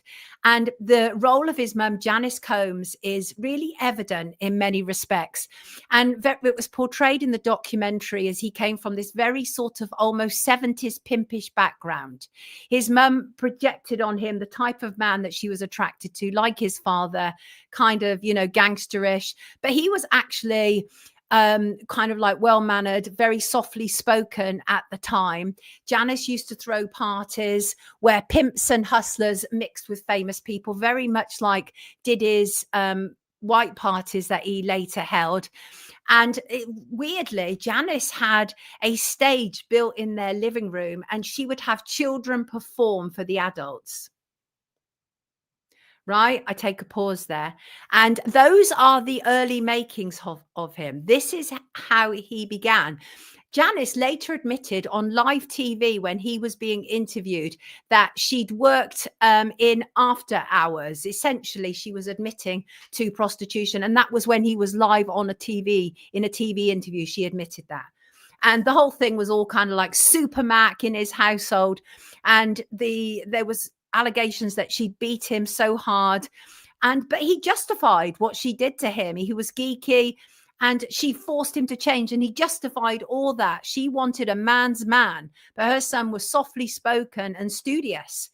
But witnesses also claimed that they saw Sean slap his own mum and abuse her. And she's now come out this weekend forcefully denying that. But the documentary catalogues victims from early on. So you have people like Joy Dickerson Neal, who has a civil case. And she said that she vomited when she saw a large picture of Diddy in New York, fist aloft in triumph. You've got to remember that this was a man who was celebrated by all in terms of like statesmen, in terms of politicians. A lot of it really reminds me of the whole kind of Epstein program, but I was always quite dismissive of the court trial because I thought there's something wrong with this. And now after that documentary, I know absolutely there was. And one woman had been in a music video with him. He was playing a pimp, and she read a letter her mum sent to Diddy's parents afterwards, claiming that Diddy had a pornographic video of her daughter, and he was playing these videos at parties. And he eventually met the girl and denied that had ever happened. But that is a typical modus operandi of abusers, is to get compromising footage and then to share it with other people. That's a common occurrence. The first sign of obvious problems with Puffy was in 1991. Let me just see what images I have for this to illustrate this. And in 1991, this was before he was famous, essentially. And he had, oops, bear with me. I'm going to bring in that image. That kind of says a lot about him, Vanity Fair. But no, I'm going to take that out because it will confuse you as to what part I'm at here. But in 1991, he had organized a celebrity basketball game with Heavy D. There was a huge turnout. It was over promoted. It was overhyped. People rushed in. People were literally bum rushing the door, which was a hip hop expression. There was a stampede. People were crushed at the bottom of the stairs. 9 people died. And Sean Combs was blamed fairly and squarely for that as the event sponsor. And the irony was, which I knew back then and which was admitted in the documentary, was it was that tragedy that made him super famous. That was what took him on to the next level. And Uptown Brass, they wanted him out, but Andre fought for him. And Jodeci, I don't know if any of you know Jodeci. I love Jodeci. I interviewed Jodeci. They were absolutely brilliant. Jodeci was Puffy's first responsibility to sort of A&R and style at Uptown. He did the style, the clothing, and he did things like put these 4 lads who could sing gospel and popularized it, put them in like baggy pants and unlaced up boots and all that kind of stuff. And it took off. The image took off. He saw what was fashionable amongst black youths in New York, and he turned it into a money spinner. And at that, he was brilliant. Even then, I knew he had a genius eye for marketing, absolute genius eye. But then the documentary starts to go more into his personal life and how he had a relationship with his first baby mother, as people like to call it. Justin Combs was the product of Diddy's relationship with Misa Hilton, who was a friend of Eric Sermon from EPMD. And then they started to recount Sean's jealousy, how he beat Misa up outside Uptown Records, and people acted like nothing had happened. He could get away with this sort of stuff. Even in the early days, he got away with this sort of stuff in broad daylight. And then you had people commenting in the documentary like Kirk Burroughs, who had worked at Bad Boy for a very, very long time. And Kirk gave a lot of information to this documentary, a lot of inside information. He was originally given 25% of Bad Boy when Bad Boy was formed after Puffy was sacked from Uptown, because Puffy was starting to think he was too big for Uptown. And so the student was trying to take over from the master, and Andre Harrell wasn't having that. So he fired Puffy, and Puffy, in next to no time at all, part of the deal of being fired from Uptown was that Puffy could take with him this artist, Notorious B.I.G. Well, Biggie went on to huge success, huge fame. And so Andre Harrell let Puffy take Biggie off with him. And that was when he started to develop the Notorious B.I.G. And that was when Clive Davis came into the picture. Now, I have talked previously about Sean's relationship with Clive Davis. Clive Davis, the bigwig at Arista Records. Clive Davis, who know so much about so much, including no doubt Whitney Houston's death. It was Clive Davis who had signed Whitney Houston as a very young singer. Actually, he signed a zillion brilliant artists, but he signed Whitney Houston. It was Clive Davis, his annual party, at annual Grammys party, and that was when Whitney died. And they left Whitney's body for 11 hours in the suite upstairs while Clive Davis's party went on downstairs. And I've always maintained that was very ritualistic. Anyway, Clive Davis then got together with Diddy, was full of all praise for him, saying that Diddy had the goods and I bought into his vision. And they named it Bad Boy. Then they released Juicy from Biggie in 1994. It was a slow start.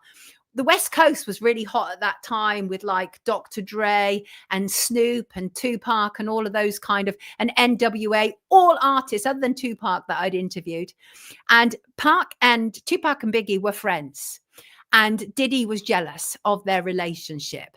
And Diddy was seeing what they were doing with Tupac and on the West Coast. And so he brought some of that into Biggie's music videos. And then Big Poppa was released. Sean was in that video.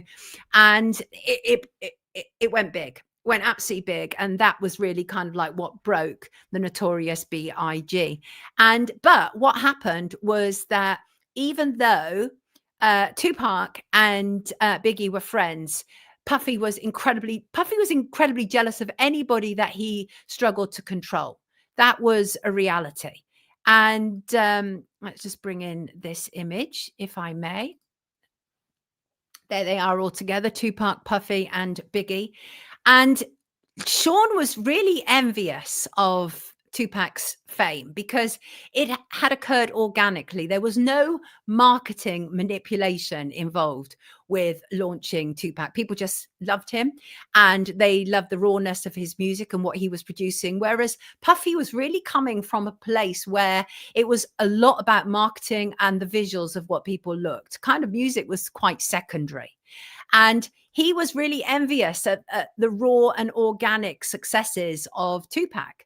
And what happened was Tupac was shot when he was attending a New York recording studio, and he believed that Puffy was involved. And then he later believed that Biggie was also involved, although both Puffy and Biggie always denied it. And then you have the documentary looking at the East Coast and West Coast feud. And again, I was there. I saw it all close up. And what you had was Puffy was portrayed as all peace and love, that, you know, that he was the good guy in all of this. And Suge Knight, who was running Death Row Records, was the bad guy. And he had convictions and he was known as a thug and violent and everything.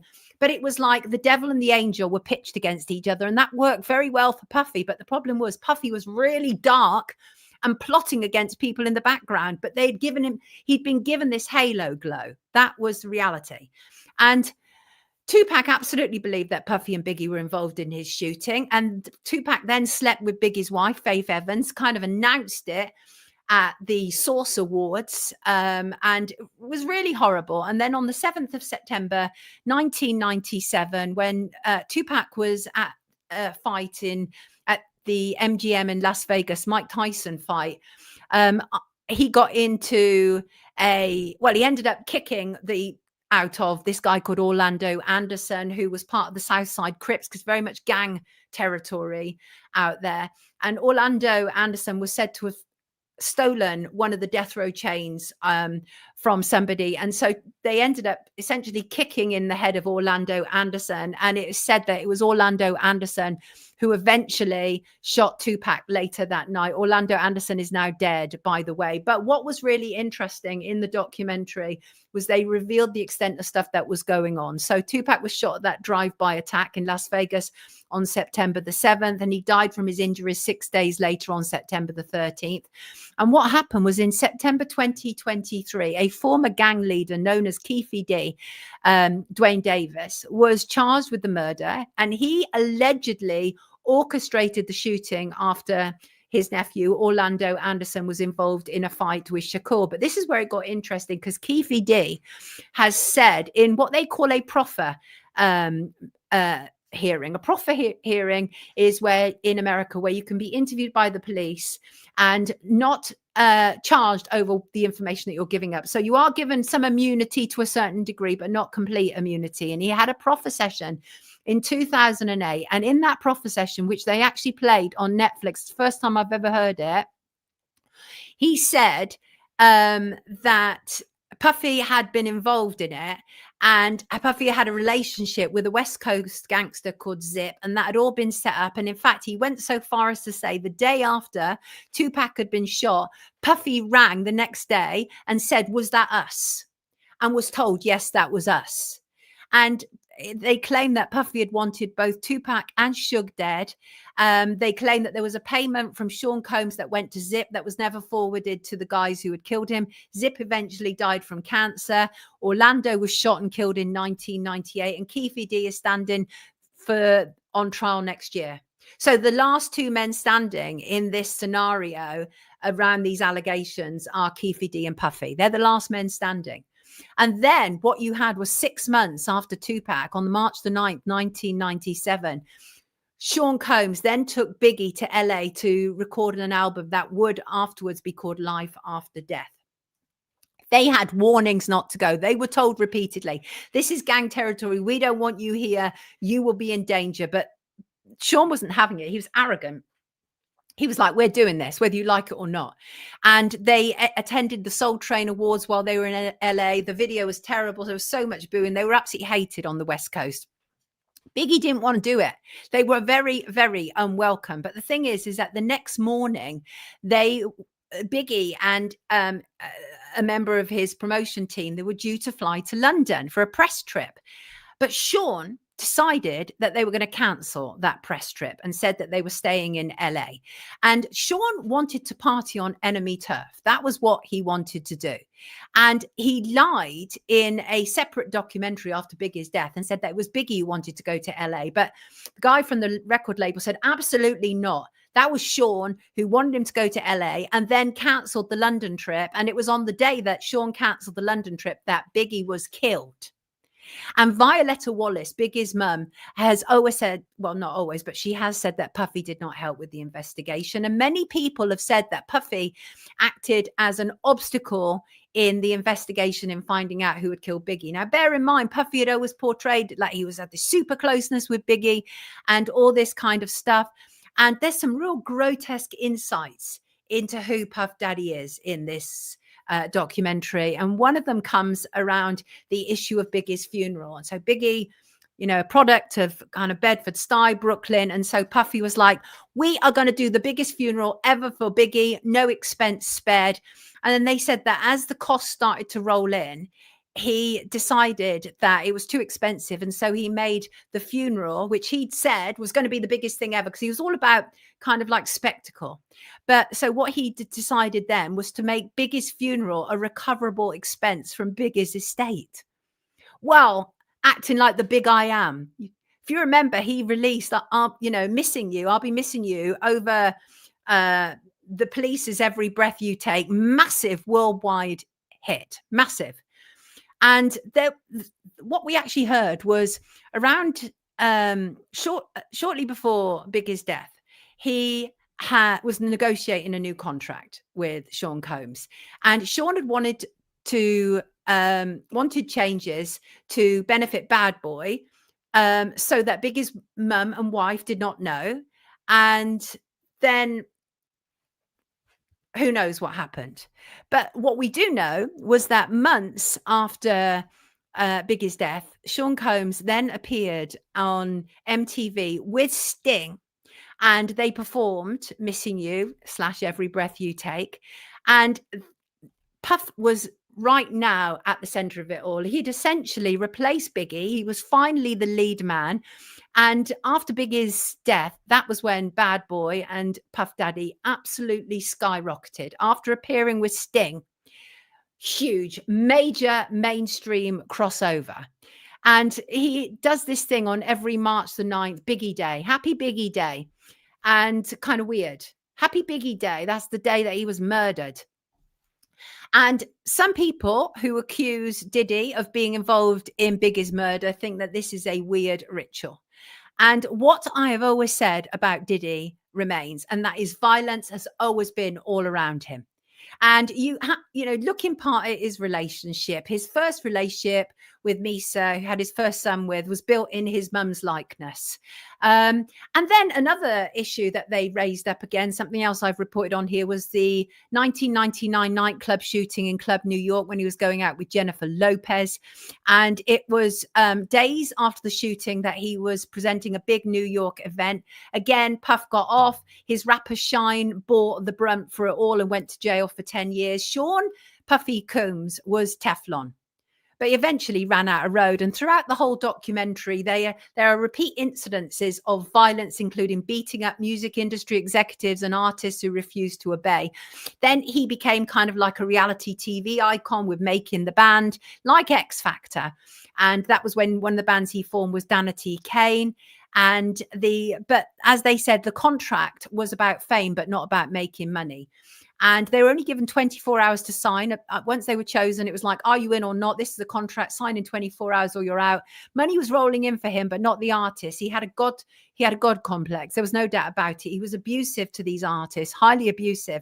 He fired one, for example, Aubrey O'Day, because she wouldn't sleep with him. But that turned out to be something else. There's huge allegations in this documentary. And one of them was Aubrey O'Day had been informed that one of the people suing Diddy had come forward and claimed that she had walked in on Diddy and another guy assaulting Aubrey O'Day when she was out of her face.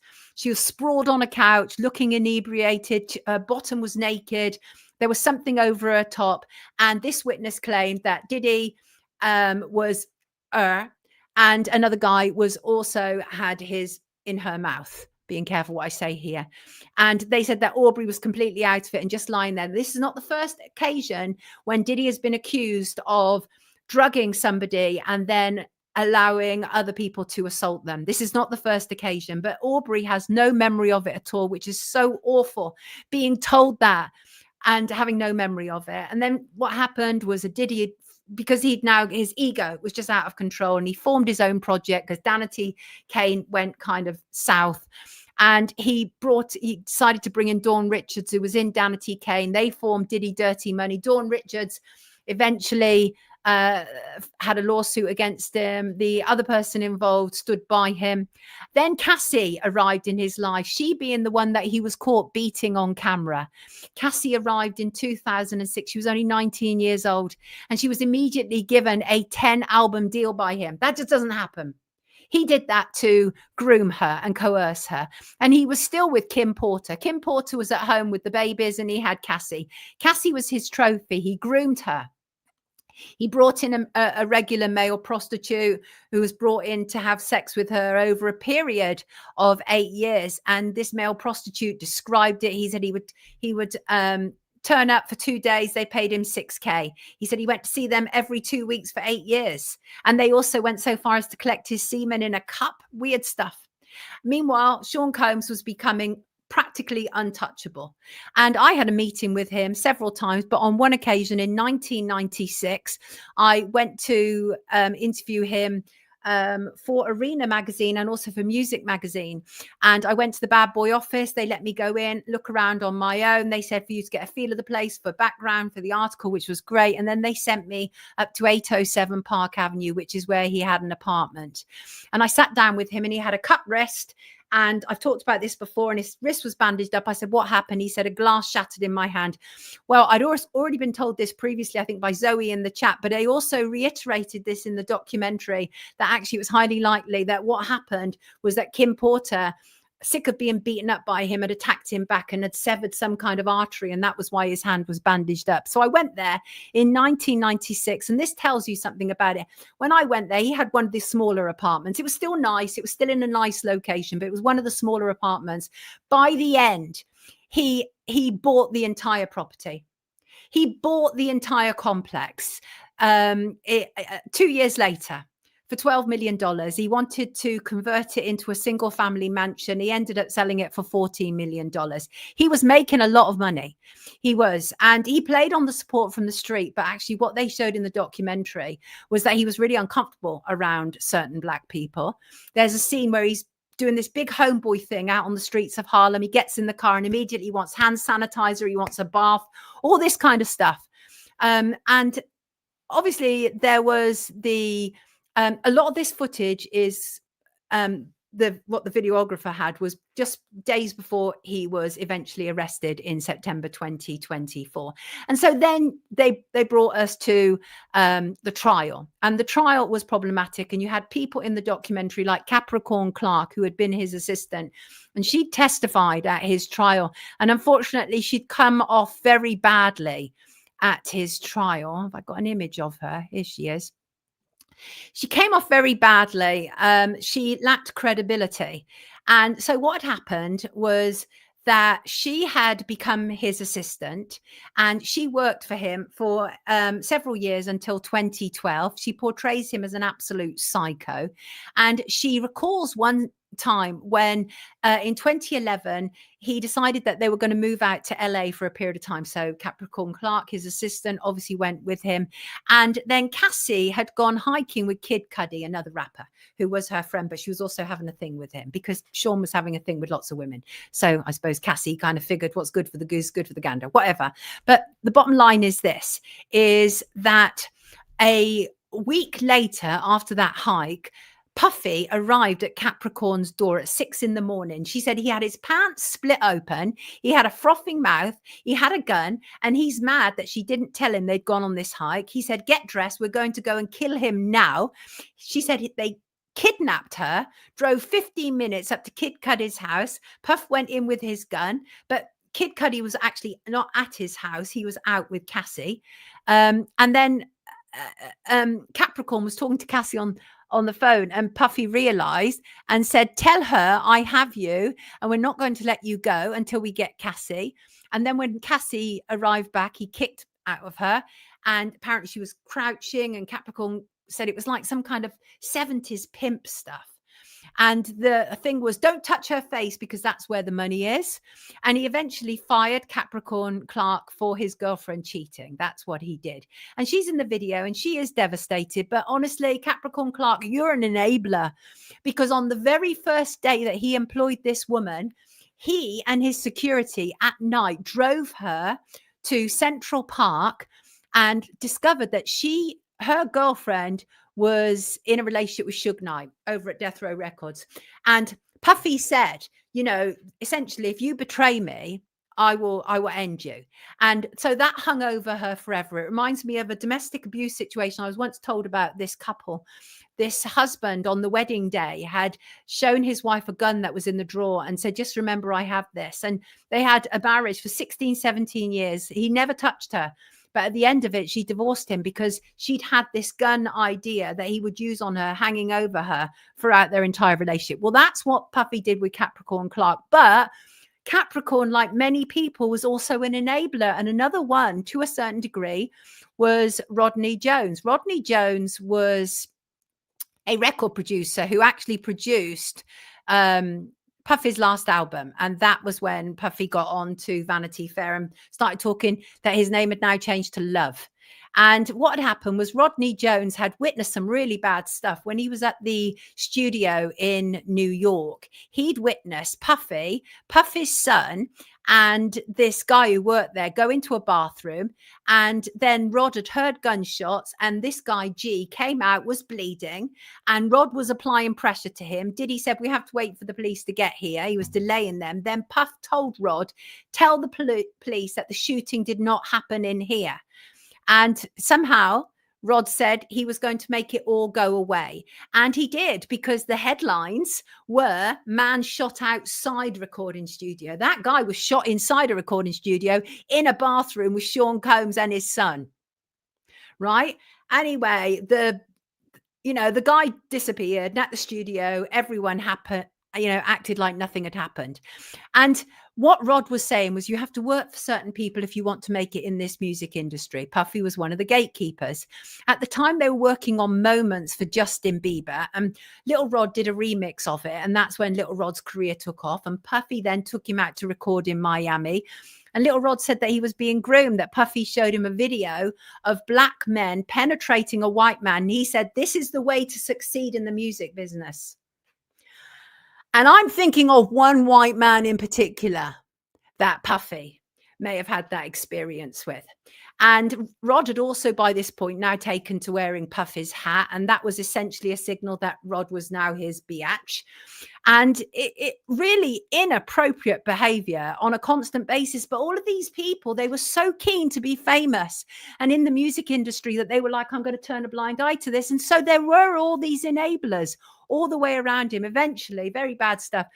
Rod was drugged, raped. There was Christina Coram, who was Puffy's chief of staff. Rod took to her what was happening to him. She downplayed it. Puffy and Christina were close, thick as thieves, as the saying goes. She was his wing woman. And in fact, one of the clips before he is arrested, he's saying on the phone to her, KK, help me out, because you're in this too. She's not been charged with anything.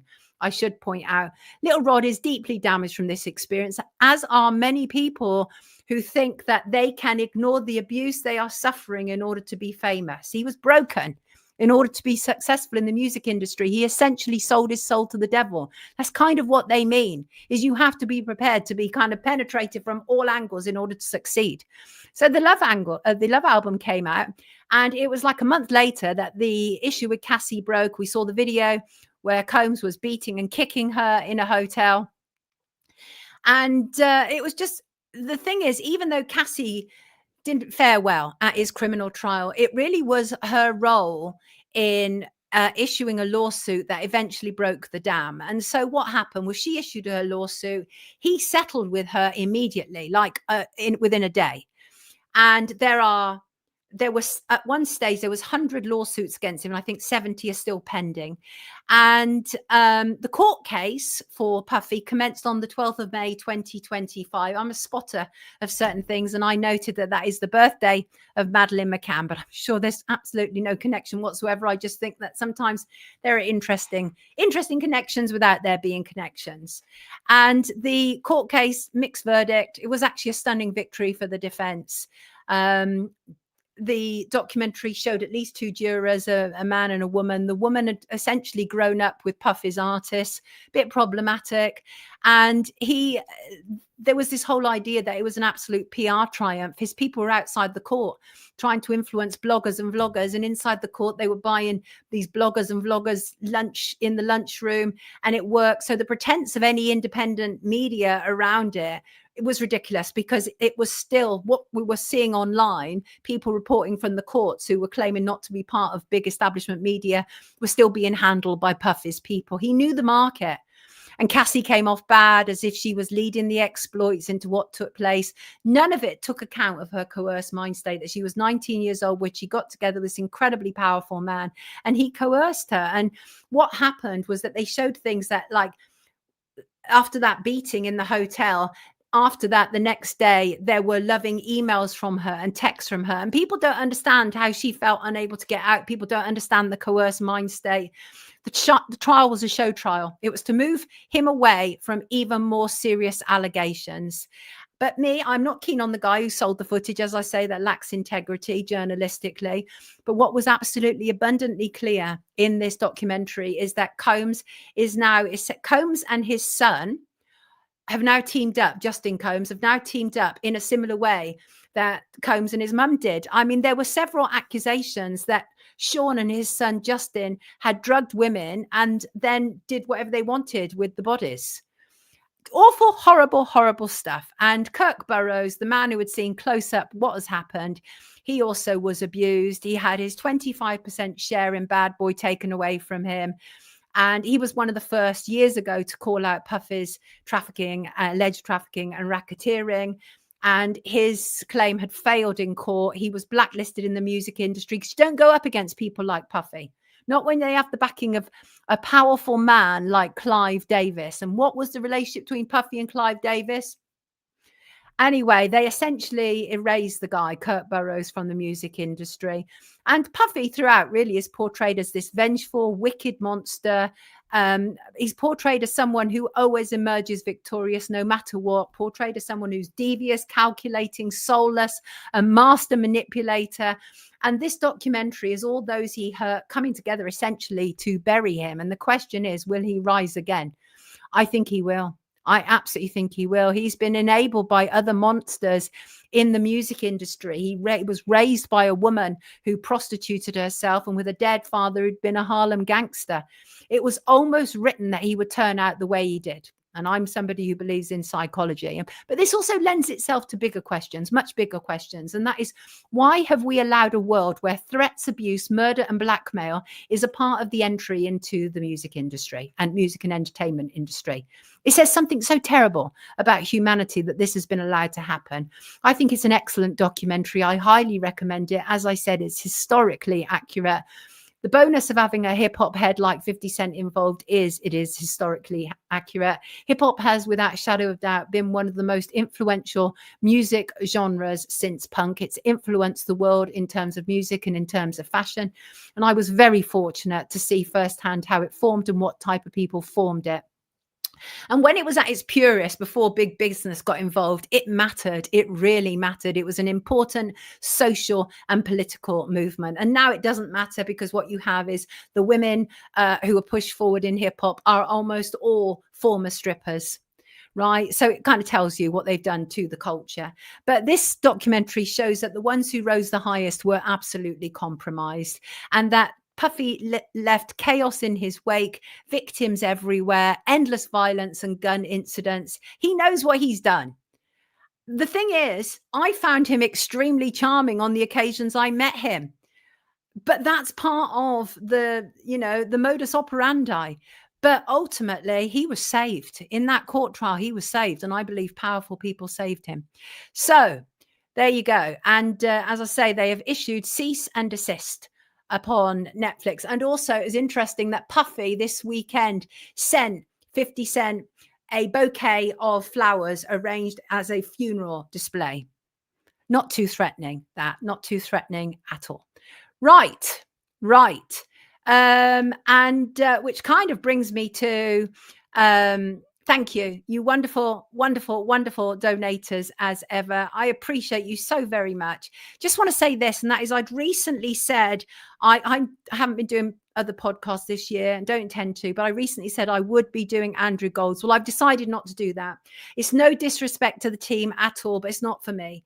Moving forward, if I give interviews, they'll mostly be outside of the UK for an assortment of reasons. But no, I'm not going to be doing that now. But do you guys want a quick laugh before I get to the end note? Let me see if I can find this.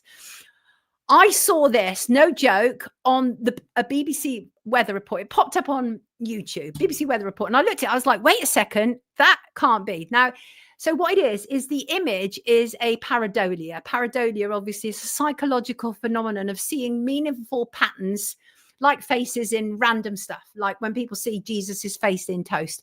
Well, this is what I saw in the BBC weather report. Do you see it too? Oh. Can anybody see what I'm talking about there? I was like, wait a second. Are you kidding me? It's the purple outline. I know you guys can see it.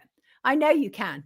Yes, Merv, I am fortunate to have met that awful crowd and survived long enough. Yes, Marcuson sees it. Indeed. I was like, wait, what the? Right, there you go. I know, funny, right? Okay, here we go. Let's see. So again, thank you always to my wonderful donators. Thank you to Noradine S. Thank you to Pete DW. Thank you to Margaret R, Catherine M, Claude C, Ian J, F Young. And don't forget, we've got a Christmas Q&A on the 19th of December. I've already started receiving questions. Anything from my 30 plus years in journalism, anything at all. And thank you as ever on the chat, you beautiful people. Thank you, Randy, and thank you, Paul Trainer. I very much appreciate you, wonderful, wonderful people. I truly do. And I want to end talking about pain into purpose. I want to show you this plant. This plant was dead. It was not just dead, but it was left on a side without any earth whatsoever, as this part here, for about 2 to 3 months. And I don't know why I just left it there. I don't know why I didn't, because I do. It snapped off from a plant and I was like, it's dead, but I don't want to throw it away. I want to leave it until all the bits have died on it. But it kept living and living and living. And so eventually 2-3 months later, I repotted it. Look at this. It is growing. That was out of it. It was in no soil. It had no water, nothing. And yet somehow its ability to survive was incredible, just incredible. And I absolutely love that. I love that idea. And in a way, it kind of made me think that of that expression that out of pain comes great purpose. And this plant has new life and new purpose. Thank you. Thank you so much. And so I wanted to really talk about that. Obviously, we talk about pressure creating diamonds. That actually happens in a very real way, but it's also metaphorical. And that is pressure and adversity can refine character. It can build strength and it can reveal hidden potential in people. And what it does is it distinguishes those who thrive from those who break under pressure. And growth, but real true growth, enduring, long-lasting growth, usually involves some form of pressure or another. And much like coal requires the right environment in order to become a diamond. And in fact, the philosopher Seneca observed a gem cannot be polished without friction, nor a man perfected without trials. And I hold true to that. Absolutely, I hold true to that, because adversity can act as this incredible lightning rod for character development. It forces individuals to move outside of their comfort zone and reveals strengths that you may not have been aware of. Because the thing is, when we're not being tested, when we're not being challenged, we're not finding out what's hidden. We're not finding out the diamonds inside of ourselves. And you know, it's not the hardship itself that builds character, but an individual's response to it. So, and that process itself is often referred to as post-traumatic growth, because there is a growth that follows trauma. Yes, there truly is. And what happens is once you've experienced that major challenges, you're then in a position which will build resilience and perseverance. And these things happen quite naturally once you survive that initial trauma. Quite naturally, they do. And what it does is it creates in you, it fosters a self-awareness, a sort of discovery of yourself. And the thing about difficult times is they strip away facades. They always say, don't they? And that is, if you want to know who truly backs you, then find yourself in a difficult situation. Whoever's still there at the end of it, those people were truly there for you. And it's the same kind of thing, similar kind of thing. And the thing about surviving challenges and being kind of honed in that way is it will enhance all the best things that make us human. It will enhance your empathy. It will enhance your compassion. It will enhance your ability to problem solve and be creative. It will show you hidden depths to yourself. It will clarify values you may not even know about. And it will develop self-control and confidence in you, because the reality is, by embracing the struggle and learning from the experience in the first place, individuals can transform that pain into purpose and emerge stronger, wiser, and more capable versions of themselves before the problem started. That is the reality. 11:11, Sally Ann is pointing out. I love it when we get to 11:11 on these occasions. And so, yeah, I really like that idea. I think I'm very much a living example of pain into purpose. I've embraced my life, where I've come from, what it was about, the trauma and pain that I experienced as a child. I hold nobody any longer responsible for what happened to me. I see it very much as part of my path. That pain has absolutely been transferred into purpose. And if you wonder why I'm able to speak to all manner of different people, it is absolutely because of my background, because I can understand people like Dorothy, as one example, somebody being ostracized from the community for standing up and speaking, because I saw things like that happen with my mum. My mum was somebody who spoke out as well. So all of these things have been put to good use. All of these things. And so I just want to say, as ever, thank you so much to my wonderful patrons. Thank you for being here on the live chat this morning. Thank you wherever you're watching us, whether you're watching on live or catch up, whether you're on YouTube, Rumble, X or Spotify. I appreciate you greatly. Thank you so much. And Catherine says, I see it as a lesson that brings you blessings. Thank you, Swiss Miss, for your live chat. I appreciate that too. And I'm going to end with a quote, because that's what we do around here. And the quote is, when pain and passion meet, that is when you have purpose. Have a terrific week, lovely people. I will see you on Friday as per. Lots of love to you, Shin. I promise your books are going off this afternoon or tomorrow morning. Lots of love to you all. I love you too, Vazana. Lots of love to you all. Take care. See you Friday, peeps. Love ya.